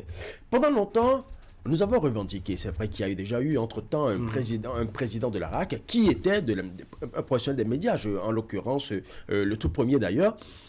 Quand aujourd'hui, Édouard Loko, avec toute son expérience, avec tout ce qu'il a engrangé comme bagatelle de connaissances et puis de maîtrise du secteur de la presse, du monde médiatique béninois, aujourd'hui, nous sommes à la croisée des chemins et il est temps qu'on essaie de ressortir, de redorer le blason de la corporation. Et pour redorer ce blason, effectivement, il y aura des décisions fortes qui seront prises, des décisions qui ne vont pas toujours plaire, les digestes et les indigestes, mais le plus important aujourd'hui, si déjà lui-même, il mesure toute l'importance, tout ce qu'il y a comme sensibilité autour de cette corporation, tout ce qu'il y a à faire, je pense que nous sommes en train de bien partir. Le reste maintenant, ça dépendra de l'applicabilité de cette décision. William Pliquant, quoi comme priorité pour la 7e mandature d'Édouard Loko? Réforme encore. Qu'est-ce que vous mettez dans réforme? Lui-même, il l'a dit. On remettra l'église au milieu du village. On remettra les pendules à l'heure, si je comprends toujours français. Donc, en fait, réforme parce qu'il y a lieu d'assainir. Il y a lieu de... on a fait le débat avec notre brillant confrère Michel Aronon il n'y a pas longtemps. Il y a lieu aujourd'hui que certaines choses reviennent à leur place. Que le journaliste soit dans le mérite du métier de journaliste, qu'il puisse bénéficier des privilèges que lui accorde son métier et qu'en retour, il fasse preuve d'un grand professionnalisme, c'est-à-dire qu'on exige davantage de qualité de professionnalisme du journaliste parce qu'entre-temps, il aura eu les moyens et les armes nécessaires pour asseoir et travailler dans une probité, dans une profession qui lui en donne les moyens. Réforme pour dire la viabilité des entreprises de presse, la viabilité de la carrière, du métier, du quotidien du journaliste lui-même. Aujourd'hui, il a semblé jeter une pierre dans le jardin, celle selon laquelle l'aide publique serait disponible et qu'aujourd'hui, les comportements moraux ne favorisent pas. Dans la corporation, il y aurait des vices de comportement. Là-dessus, on en convient. On sait qu'il y a des choses à assainir. Aujourd'hui, il a le bâton. D'ailleurs, la HAC s'est montrée beaucoup plus procureur de la République qu'avocate pendant ces dernières années. Poursuivre dans cette lancée et véritablement y aller avec sincérité et surtout clairvoyance permettrait d'assainir. Mais quand on aura assaini, quand on se sera assuré de la qualité intrinsèque de ceux qui animent les entreprises de presse, des acteurs des médias, il faudra alors leur donner les moyens de droit. Il faudra revaloriser leurs conditions et des moyens. Il faudra assurer le minimum. Les avantages prévus, l'assurance maladie, le respect de la convention collective, tout ça pourrait, et sinon on serait en droit d'exiger le respect de tous ces privilèges-là au profit d'une corporation qui se serait assainie, qui aurait présenté un meilleur visage. D'accord. Alors, Éric Guédelon, écoutez ceci, les propos du chef de l'État, une portion en tout cas. Exercez vos prérogatives avec dévouement, abnégation et esprit de discernement pour la protection, la promotion, la police et la régulation du secteur de la communication et des médias. Je vous encourage. Vous sentez, n'est-ce pas, que c'est un vocabulaire, je dirais bien chaleureux, mais est-ce que dans la pratique, on aura réellement cela? Parce qu'on a souvent entendu ces genres de choses, peut-être pas forcément dans le même contexte, mais est-ce qu'on peut vraiment espérer que nous sommes à l'ère d'un nouveau départ dans la corporation au niveau de la HAC? Franck, quelqu'un brûle l'envie la question, absolument. Est-ce que c'est parce qu'il y a des coachs chaleureux que cette chaleur ça envahit du coup, Eric, nous permet de s'habituer à ne pas prendre avec beaucoup de légèreté les propos du chef de l'État. Voilà. Justement, parce que à l'installation des membres de cette mandature, dans cette phrase, il y a un mot qui, moi, a retenu mon attention, c'est la police. Oui, la police. Vous savez, rendre police. C'est très facile pour nous de parler généralement de nos droits, des conditions qu'on doit pouvoir créer pour nous, pour que nous puissions jouir de nos droits. Mais il est aussi question de nos devoirs. Et nous savons, William l'a évoqué, jusqu'à quel niveau nous avons poussé la compromission avec des vices dans l'exercice de notre métier. Et la police, certainement, l'aspect police de la HAC a un grand rôle à jouer. Et c'est en cela qu'il faut aussi s'attendre à ce que Édouard Locaux soit aussi ferme, n'est-ce pas, sur la prise de certaines décisions, en fonction avec des comportements très peu vertueux que nous développons véritablement dans ce secteur. Donc, nous ne nous attendons pas forcément à un Édouard Locaux qui va prendre des décisions qui arrangent qui favorisent nos droits. Qui favorise. Parce que c'est pas surtout qu'il doit aller avec la même ordre, non? C'est ça, qui favorise nos droits, mais aussi des décisions qui nous encadrent, qui nous ramènent dans le droit chemin, qui va peut-être pas plaire à X ou à Y. Pour policer la corporation. Pour policer la corporation, et quand viendra ce moment, on trouvera certainement que mais il ne se comporte pas comme un des nôtres, finalement. Il est de la maison, mais le voilà encore en train de taper sur les hommes de la maison. Je pense que peut-être pour sécuriser la maison. Ça va se jouer sur les droits, mais aussi sur nos devoirs. D'accord, allez. Esprit de discernement, protection, promotion, promotion, la police, etc. Parce que lui, il a mis l'accent sur l'esprit de discernement. Comment vous percevez les choses? L'esprit de discernement, déjà, si nous faisons très rapidement un flashback, on a vu une mesure conservatoire. Et il fallait de l'esprit de discernement, justement, à ce niveau. Pour justement, voilà. Non, mais on a préféré la police à ce niveau. Mais voilà, donc, déjà, je vous réponds par des preuves palpables. L'esprit de discernement aurait mieux agi ici plutôt que la police. Donc, c'est une manière de mais je crois qu'on peut toujours se rattraper. Après avoir policé les choses, n'est-ce pas, on peut utiliser l'esprit de discernement, on peut amener la protection, de façon plus concrète, c'est vrai que nous attendons beaucoup de cette RAC et plus précisément du président de la Haute Autorité de l'Audiovisuel et de la Communication, Édouard Locaux, que nous savons de la maison, mais ce que nous ne disons pas souvent et qui revêt d'une importance capitale, c'est que les fêtières de la presse doivent concourir à ce que la RAC fasse bien son travail. Autrefois, ou jusqu'à un passé récent, on a vu que ces fêtières sont d'une certaine manière, disons, ont carrément déserté le forum. Ils ont trop sommeillé. Voilà, ont trop dormi. Il y a une léthargie claquante qui est à ce niveau. Donc, il faut maintenant que les fêtières fassent véritablement le travail. Parce que on dit RAC. La RAC va finir. La 7e mandature va finir bientôt. C'est vrai qu'ils sont en train de commencer, mais ils vont bientôt finir. Et nous serons encore là à répéter que la RAC n'a pas fait qu'est-ce que les fêtières font précisément pour accompagner cette corporation. Je pense que c'est le moment. Comme je l'ai dit à l'entame de mes propos, nous sommes à la croisée des chemins. C'est maintenant que les fêtières doivent beaucoup plus se réveiller, travailler en synergie d'action, parce que ça ne sert à rien qu'on ait des fêtières qui travaillent de façon éparse. On n'aura pas le résultat. Et quand la RAC saura que les fêtières ne travaillent pas de façon ensemble, la RAC pourra également toujours utiliser la police au lieu d'utiliser l'esprit de discernement. Et je reviens justement à votre réponse.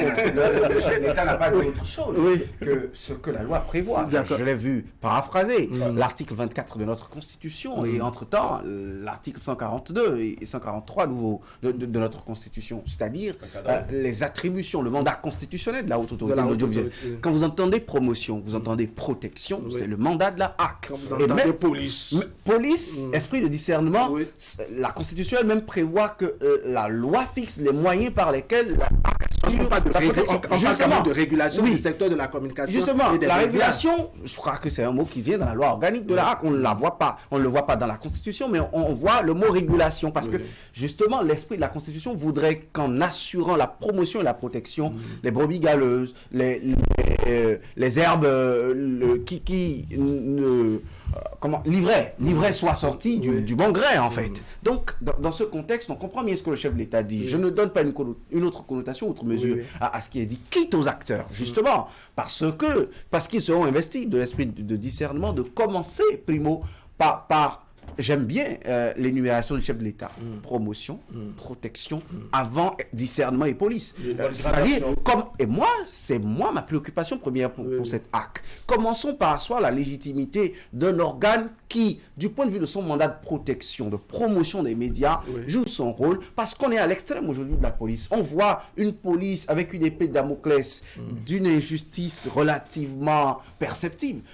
On peut toutefois aujourd'hui davantage asseoir la légitimité parce que le père qui donne le déjeuner, le père qui assure la scolarité, qui est aux petits soins, est beaucoup plus en droit de donner des claquettes, de donner des fessées que le père des missionnaires, le père qui rentre les bras ballants sans sachet, sans qui n'a que son torse à bomber et les cris, les ordres à n'en point fini et qui sont souvent il est évident qu'en parlant de police, on n'attend pas forcément de la HAC, n'est-ce pas, qu'il soit militaire, je dirais derrière militaire ou métallique ou je ne sais pas quoi derrière les organes de presse et autres, mais c'est une façon également, je dirais, d'encadrer les choses, un peu comme on dit, sur le plateau, Wahaba, la police des débats, une façon peut-être d'encadrer, de policer les choses plutôt que d'utiliser la dictature, si ce n'est que la dictature du temps,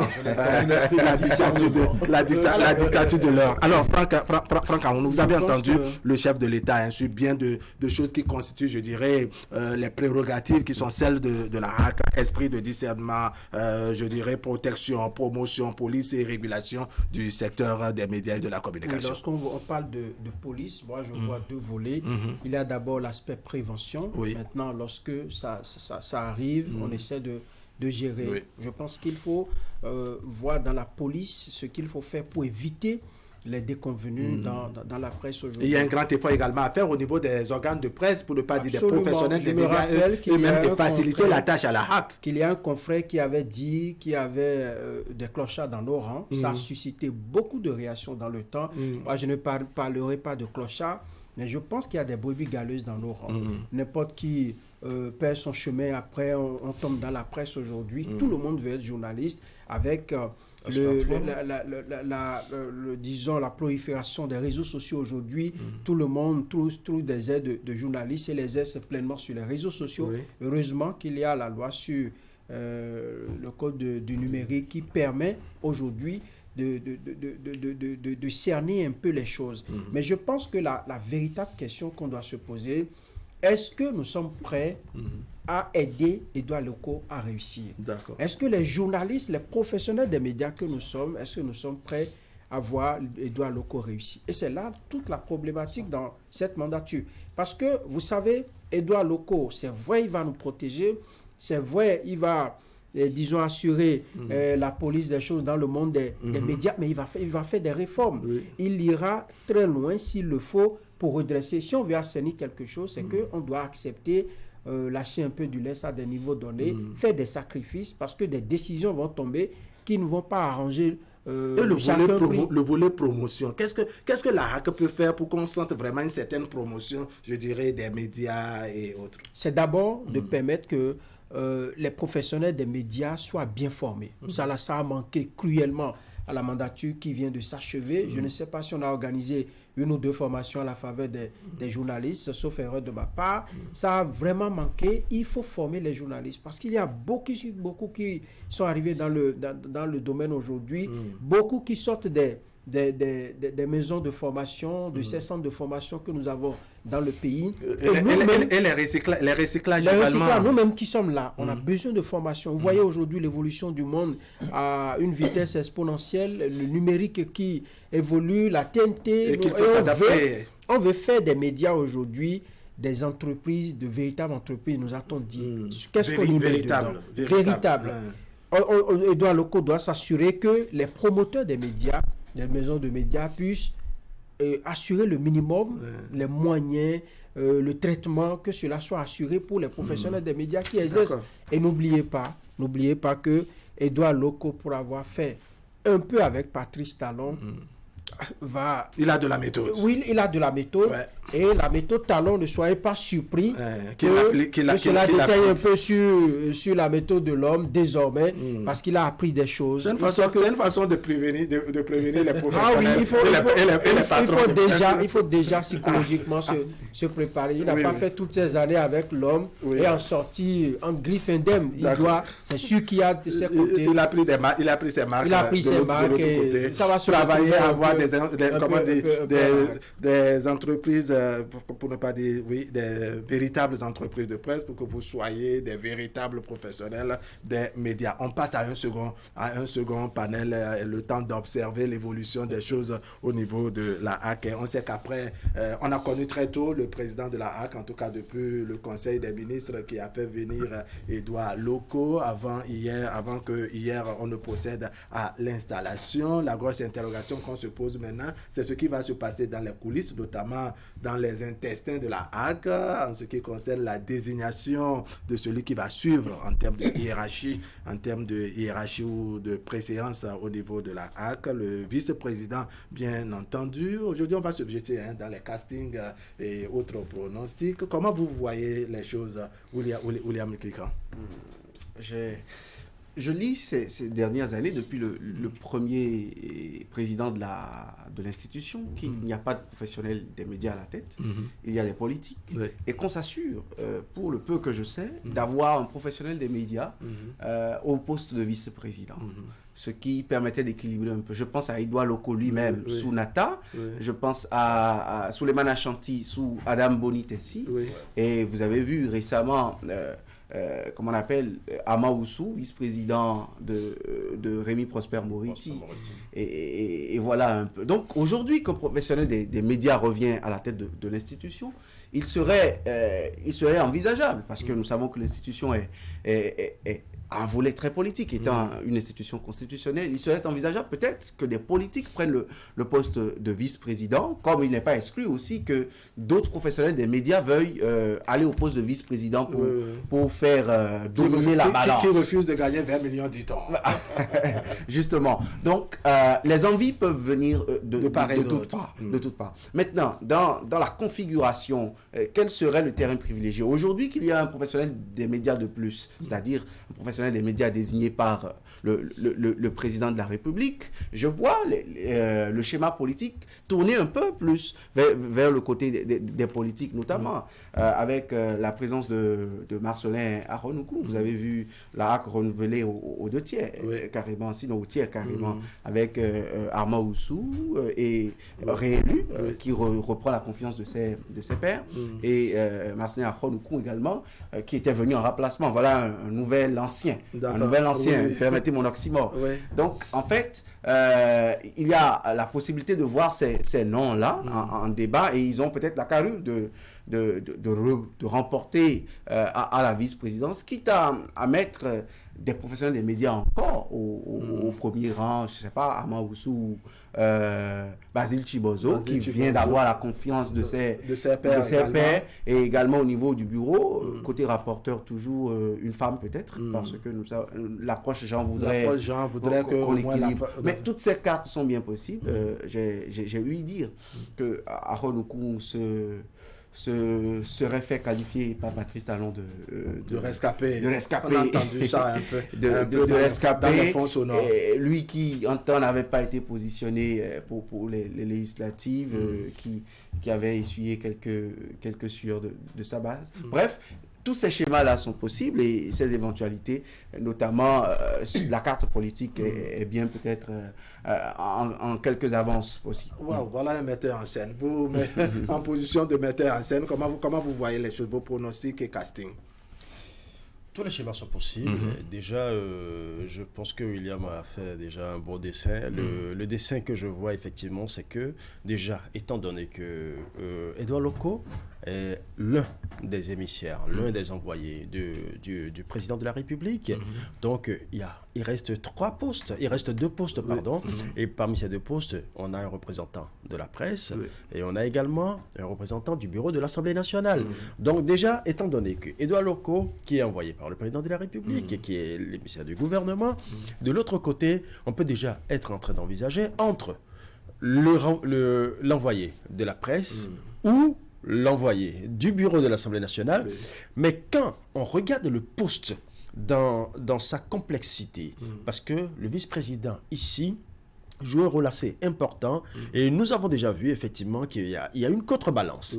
Autrefois, on voyait souvent le professionnel des médias juste sous le politique pour pouvoir contrebalancer un peu les décisions. Actuellement, nous avons un professionnel des médias, mais qui vient de la peau de politique, parce que qu'on le veuille ou non, c'est non négligeable. C'est non négligeable, qui vient dans la peau d'un politique. Voilà, donc nous voyons le professionnel des médias, certes, mais n'oublions pas la casquette politique qui reste toujours là, en tant que président de la Haute Autorité de l'Audiovisuel et de la Communication.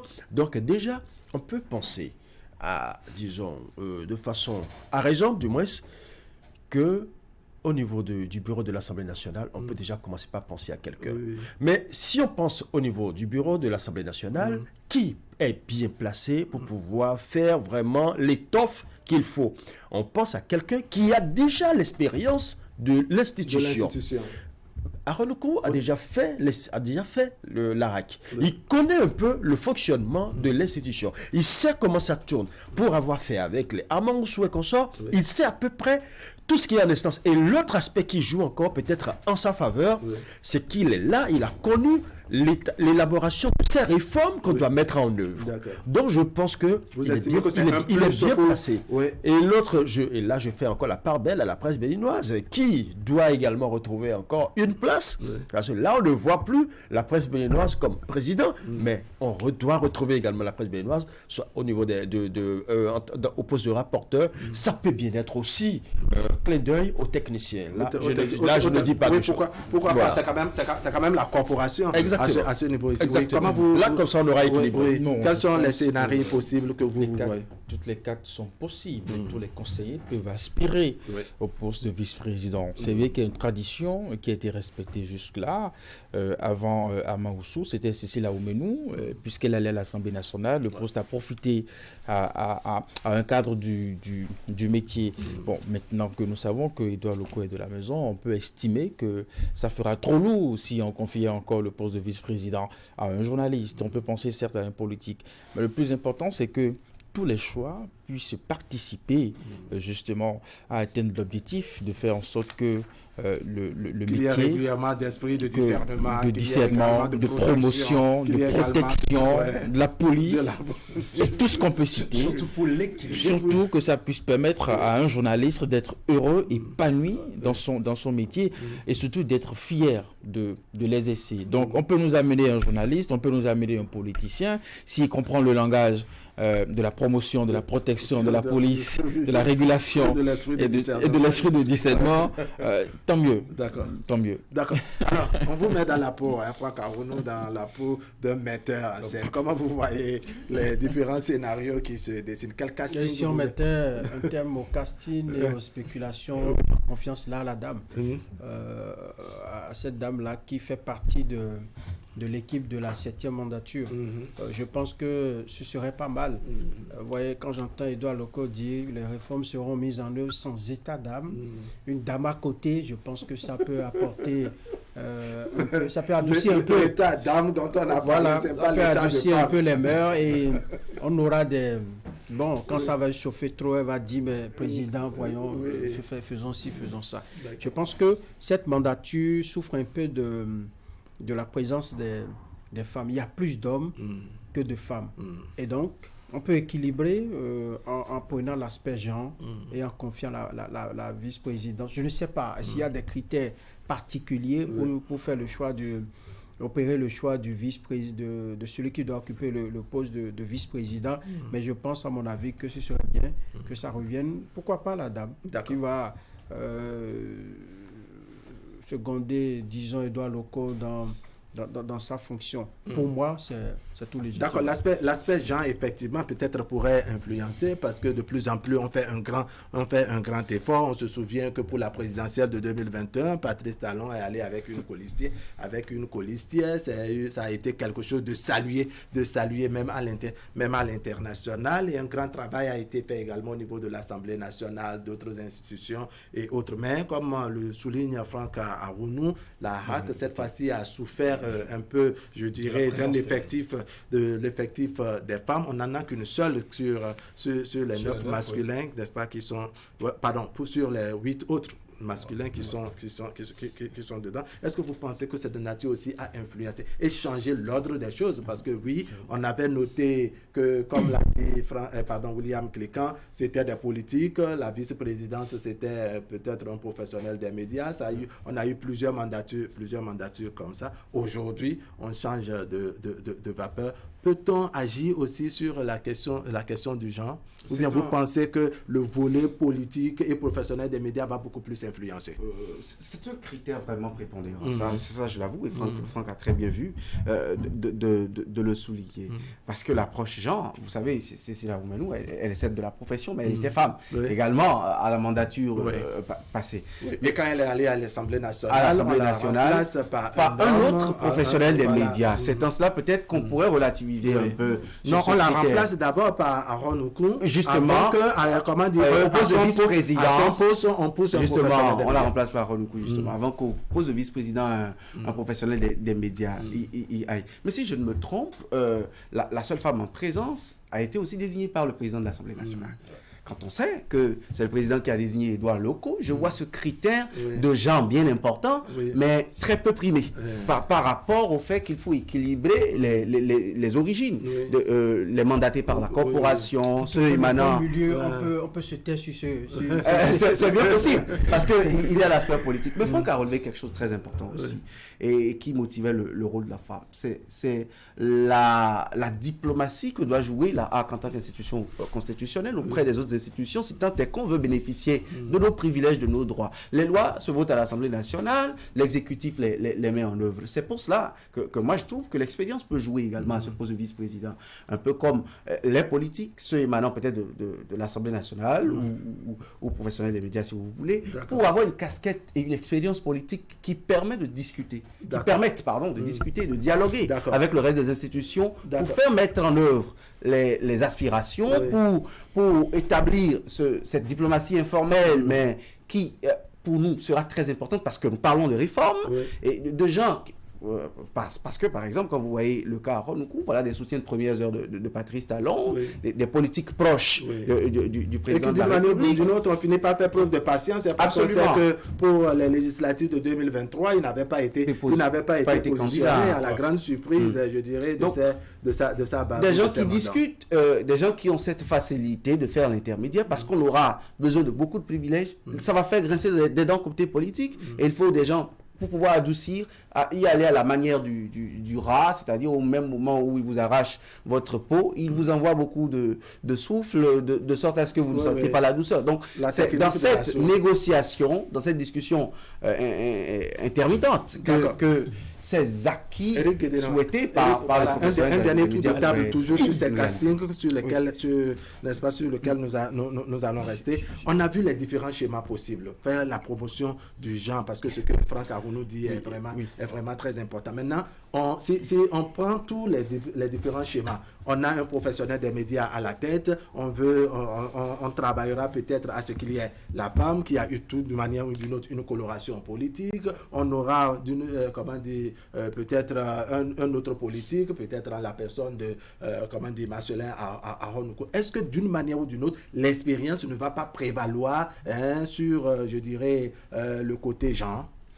Oui, et, j'ai pas envie de le dire. Ou peut-être l'inverse. Oui. Parce que ici, on va vous demander, écoutez, l'institution est beaucoup trop sérieuse et qu'il faut y mettre, je dirais, le professionnalisme ou l'expérience plutôt que les colorations. Oui, pour moi, c'est le mérite qui détermine tout. C'est ça.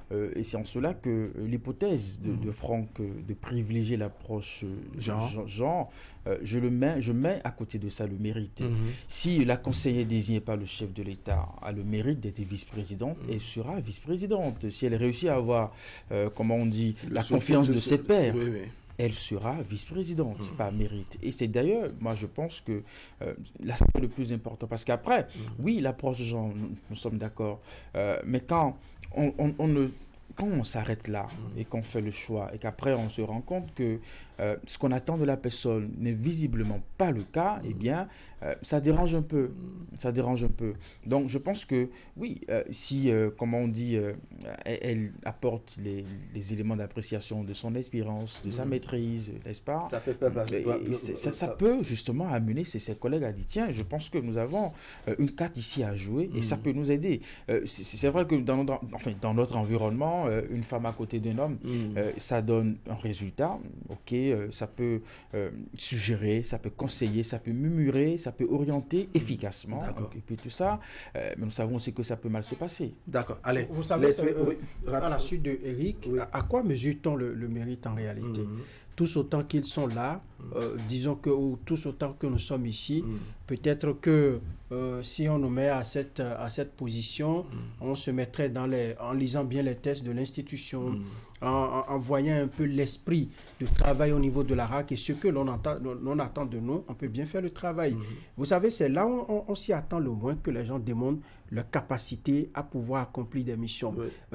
La dame a priori, ou disons Prosper Moretti, lorsqu'il prenait la présidence de la RAC, peut-être qu'on espérait beaucoup de lui, mais à l'arrivée, on se rend compte que, écoutez, on n'a pas eu ce qu'on veut, ou bien on a eu plus que ce que l'on veut. Edouard Loko qui est là, tout le monde connaît un peu son bagage, son expérience.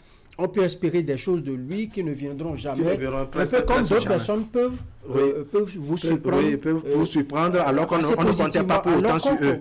D'accord. Alors, dans la balance, le gabarit, on mettra l'expérience, on mettra le genre. De quel côté, selon vous, va pencher l'instrument de mesure? Oui. Personnellement, je suis un ardent défenseur des droits de la femme, mais je le clame haut et fort, je ne suis pas féministe. Et je m'explique. Ce n'est même pas à confondre. Je ne suis pas dans le système de mettez une femme parce qu'il faut une femme. Non, il faut effectivement tenir compte de tous les aspects. Et je l'ai dit à l'entame de mes propos, la RAC, la presse béninoise en général, est à la croisée des chemins. Et cette RAC sera la RAC qui va décider soit du nouvel envol de la presse béninoise, de la corporation ou du requiem de cette corporation. Donc, il y a un grand travail qui se pose là et ce bureau doit être un bureau assez solide, un bureau mu d'expérience. Et c'est vrai, quand je parle d'expérience, j'ai entendu Franck qui a dit à quoi mesure-t-on l'expérience? Le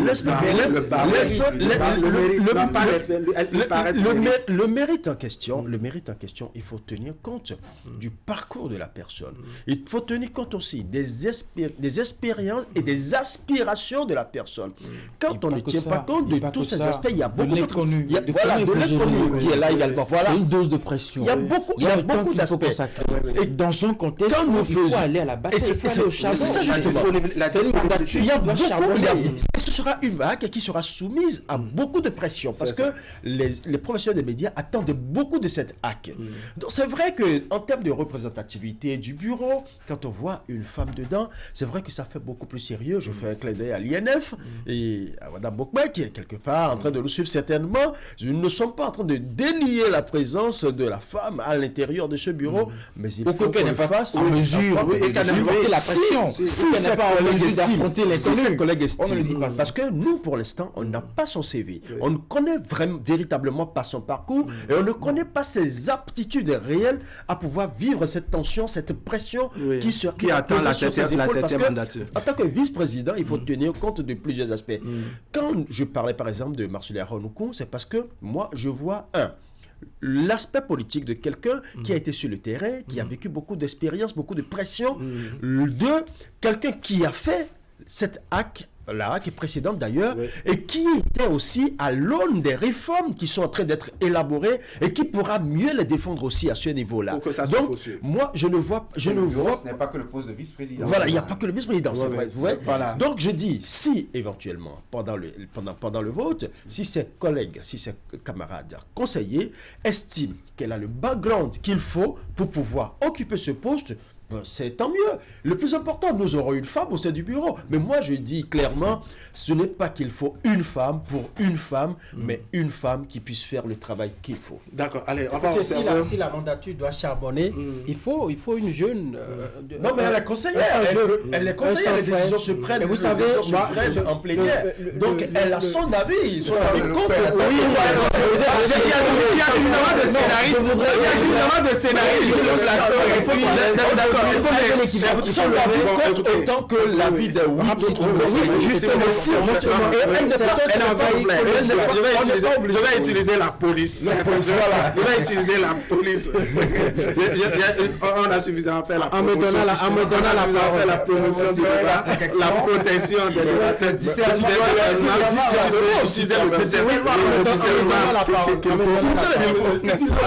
Voilà, et maintenant il y a la dictature. Il y a la dictature du temps. Non, la dictature du temps. Il y a la dictature du temps.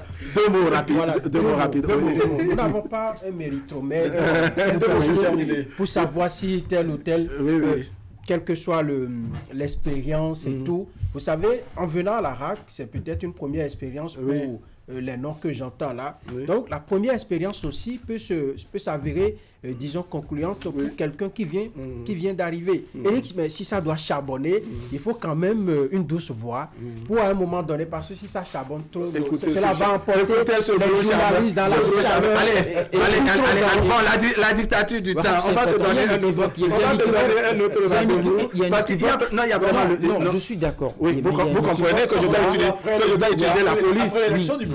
En fait, c'est un élément de compréhension pour rassurer Franck. On ne dit pas que la femme est incompétente, qu'elle n'est pas en mesure de subir la pression, qu'elle n'est pas en mesure de supporter les charges de la fonction. Non, ça n'est pas notre idée. Et ce n'est pas ce que nous disons. C'est un travail d'équipe. Et quelle que soit la position des uns et des autres dans l'équipe, chacun doit apporter son compétition. Voilà, c'est à manager ses autres collègues. De toutes les façons, le plateau n'est pas un tribunal ou bien ici, ce n'est que conjecture. Donc, seuls les conseillers décideront et nous aviserons. Ce serait tout pour aujourd'hui. Merci de nous avoir suivis. L'information continue sur Canal 3 Bénin. On va se donner rendez-vous demain pour partager avec vous le reste de l'actualité. On se dit au revoir avec la revue de presse de Yves Kitinibé. Allez, portez-vous bien.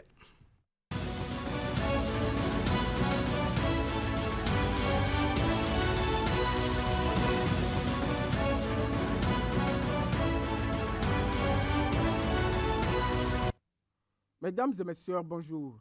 La 7e mandature de la Haute Autorité de l'Audiovisuel et de la Communication a été officiellement installée lundi dernier. Pour Fraternité, l'ère locaux s'ouvre. Le quotidien rapporte qu'après les remerciements à l'endroit de Patrice Talon, le président sortant, Rémi Prosper Moretti, a attiré l'attention de son successeur sur les chantiers sur lesquels devra travailler la nouvelle équipe dirigeante. Il s'agit, entre autres, de la relecture du règlement intérieur de la HAC, la relecture des textes législatifs et réglementaires qui encadrent la profession et la dynamisation de la coopération régionale, sous-régionale et internationale. L'emblème du jour placarde à sa une. Talon exhorte les conseillers à jouer le rôle de régulation des médias. La 7e mandature installée pour une nouvelle dynamique assure l'événement du jour. De son côté, l'économiste est sans équivoque. Édouard Locaux pour redorer le blason de la presse béninoise. Au commissariat à la prévention de la corruption, le premier responsable est également entré dans ses fonctions. L'information est livrée par Daibi Info, qui met en titre « Le haut-commissaire Jacques Migan prête serment ». Pendant ce temps, dans le cadre de la coopération entre le Bénin et le Sénégal, Olusegun Adjari Bakari s'est envolé pour Dakar. Selon le matinal, le ministre béninois des Affaires étrangères a été reçu en audience lundi 22 juillet 2024 par le président sénégalais Bassirou Diomaye Faye. Olusegun Adjari Bakari était porteur d'un message du président Patrice Talon à son homologue du pays de la Teranga, précise le quotidien, qui indique que le contenu de cette correspondance n'a pas été dévoilé. L'information est reprise par plusieurs canards, dont l'événement du jour qui affiche le ministre Bakari transmet un message du président Talon à son homologue sénégalais. De son côté, Décryptage Info s'intéresse aux échanges commerciaux entre la Chine et l'Afrique et note une hausse de 14% des importations au premier semestre 2024. Selon le quotidien, les échanges entre l'Empire du Milieu et le continent africain ont atteint 60,15 milliards de dollars au regard des chiffres publiés le 20 juillet dernier par l'administration générale de la douane chinoise. Restons dans ce registre pour évoquer les échanges entre le Bénin et l'UEMOA. L'économiste nous apprend que les deux parties célèbrent 30 ans d'intégration économique. Dans le secteur de la fourniture du courant électrique, des perturbations régulières sont annoncées par la SBEE et la SBPE. L'information est rapportée par Le Matinal qui indique que ces coupures projetées en vue de la réalisation de travaux d'amélioration de la disponibilité de l'électricité en provenance du Nigeria seront observées du 5 au 18 août prochain, quotidiennement de 8h à 17h. Sont concernés par ces perturbations plusieurs départements du Bénin. Mesdames et messieurs, la presse béninoise est à nouveau endeuillée. Le journaliste François-Xavier Noumon de E-Télé n'est plus, annonce le Chasseur Info. Pour Fraternité, François-Xavier était une étoile filante.